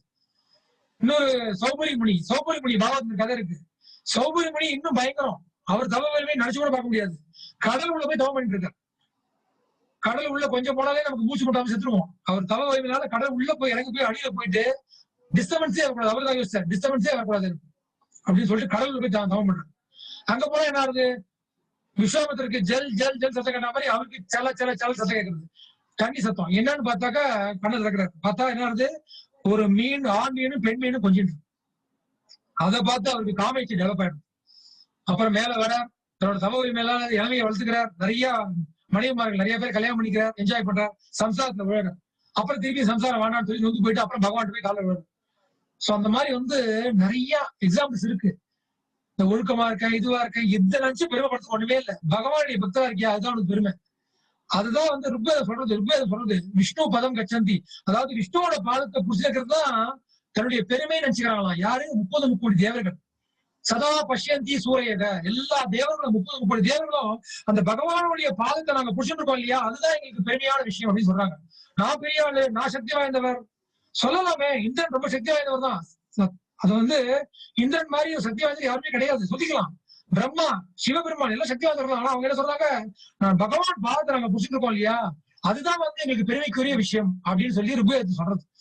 அந்த மாதிரி பகவானுடைய பக்தர்களா இருக்கணும், பகவானுடைய பக்தரோட பக்தரா இருக்கணும், தாசானா இருக்கணும். அதுதான் பெருமைக்குரிய விஷயமே தவிர வேற எதுவுமே பெருமைக்குரிய விஷயமே கிடையாது. நல்ல காசு பணம் இருந்தாலும் சரி, நல்ல ஒழுக்கம் இருந்தாலும் சரி, கேரக்டர் இருந்தாலும் சரி, நல்ல தானம் தர்மம் பண்ணாலும் சரி. பகவான் சொல்றாரு இல்லையா, பகவத்கீதை சொல்றார், வேதேஷு யக்ஞேஷு தபேஷு செய்வ தானேஷு யத் புண்ணிய பலம் பிரதிஷ்டம் அத்தேதி தத் சர்வம் இதம் விதித்வா யோகி பரம்ஸ்தானம் உபேதி சாத்தியம். அர்ஜுன் சொல்ற, அர்ஜுனா என்கிட்ட வந்து சரண அடைஞ்சு ஒருத்தன் வரான்னு இருக்கே, அவன் சாமானிய ஆள் இல்லை. என்கிட்ட வந்து முழுசா வந்து ஒருத்தன் ஜெர்மனி வந்துட்டானா அவன் எப்பேற்பட்டவன் தெரியுமா அவனுக்கு?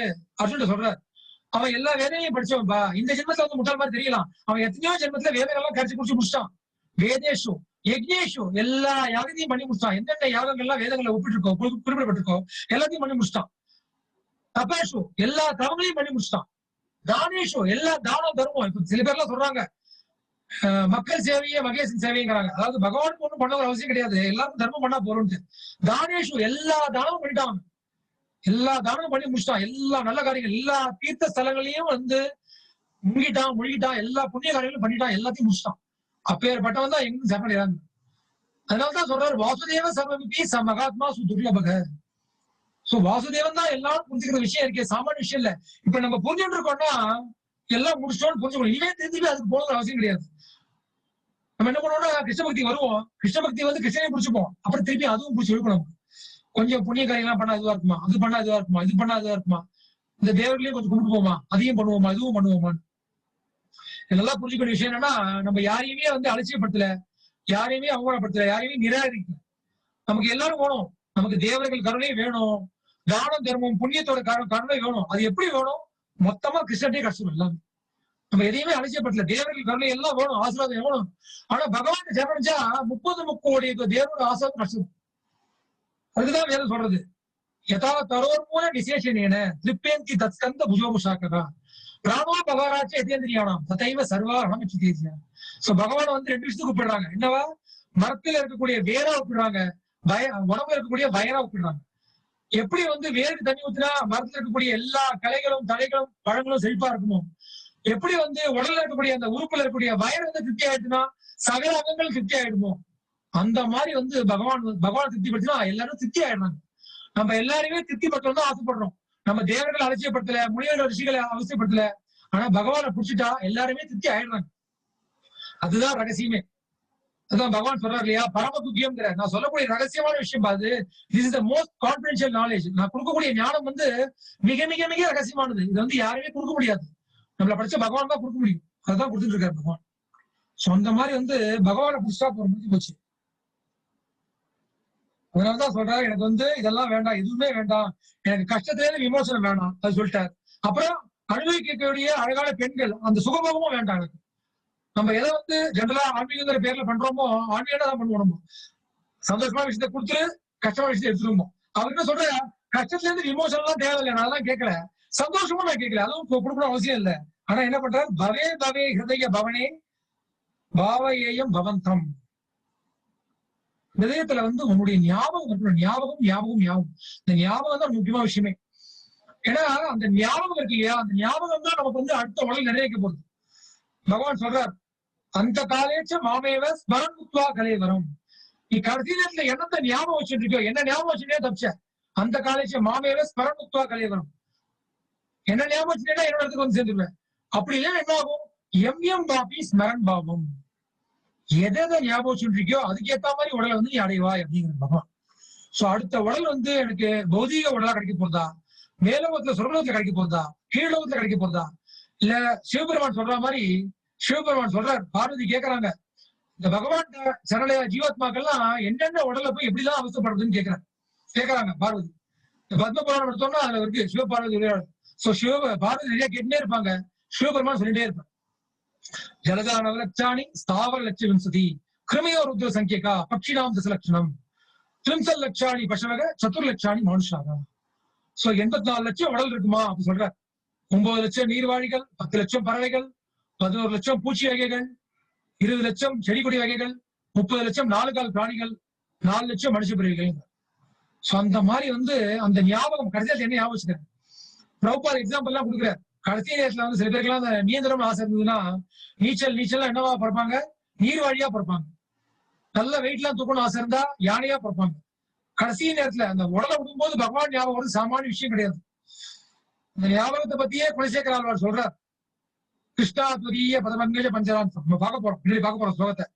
பிரபுபாத் சொல்றார், பிரபுபாதோட ஃபேவரட் ஸ்லோகம் அது, எப்பா சொல்லிட்டே இருப்பார். கடைசி நேரத்துல பகவான் ஞாபகத்துக்கு ரொம்ப ரொம்ப கஷ்டம். பிராண பிரயாண சமயே கபவாத பித்தை. கடைசி நேரத்துல உடல்ல இருக்கக்கூடிய கபம் வாதம் பித்தம் எல்லாம் வந்து நெஞ்சு அடைச்சுக்கும். பகவான் ஞாபகம் சாமானிய விஷயம் கிடையாது. சோ அதுதான் திரும்ப திரும்ப ஞாபகம் வேண்டியே இருக்கிறோம். கடந்த 2 ஸ்லோகத்தையும் அதான் பாக்குறோம். முதல் ஸ்லோகத்தையும் வந்து உன்னுடைய பாதத்தை ஞாபகம், அப்புறம் உன்னுடைய ஞாபகம் ஹிருதயத்துல எப்போதும் ஜென்ம ஜென்மமா இருக்கணும். சோ பகவானுடைய ஞாபகம் வரணும், அதுதான் முக்கியமான வேண்டியதா இருக்கணும். பகவானை மறக்கவே கூடாது வேண்டியே இருக்கணும். சோ தொடர்ந்து நம்ம கண்டினியூ பண்ணுவோம் அடுத்த வாரம், அடுத்த கிளாஸ்ல. இதோட வந்து முடிச்சு பண்ணுவோம். ஹரே கிருஷ்ணா. मुकुंदमोला सोस्ता की जय, कुलशेखर आलवार की जय, जगत गुरु श्री प्रभुपाद की जय. हरे कृष्णा.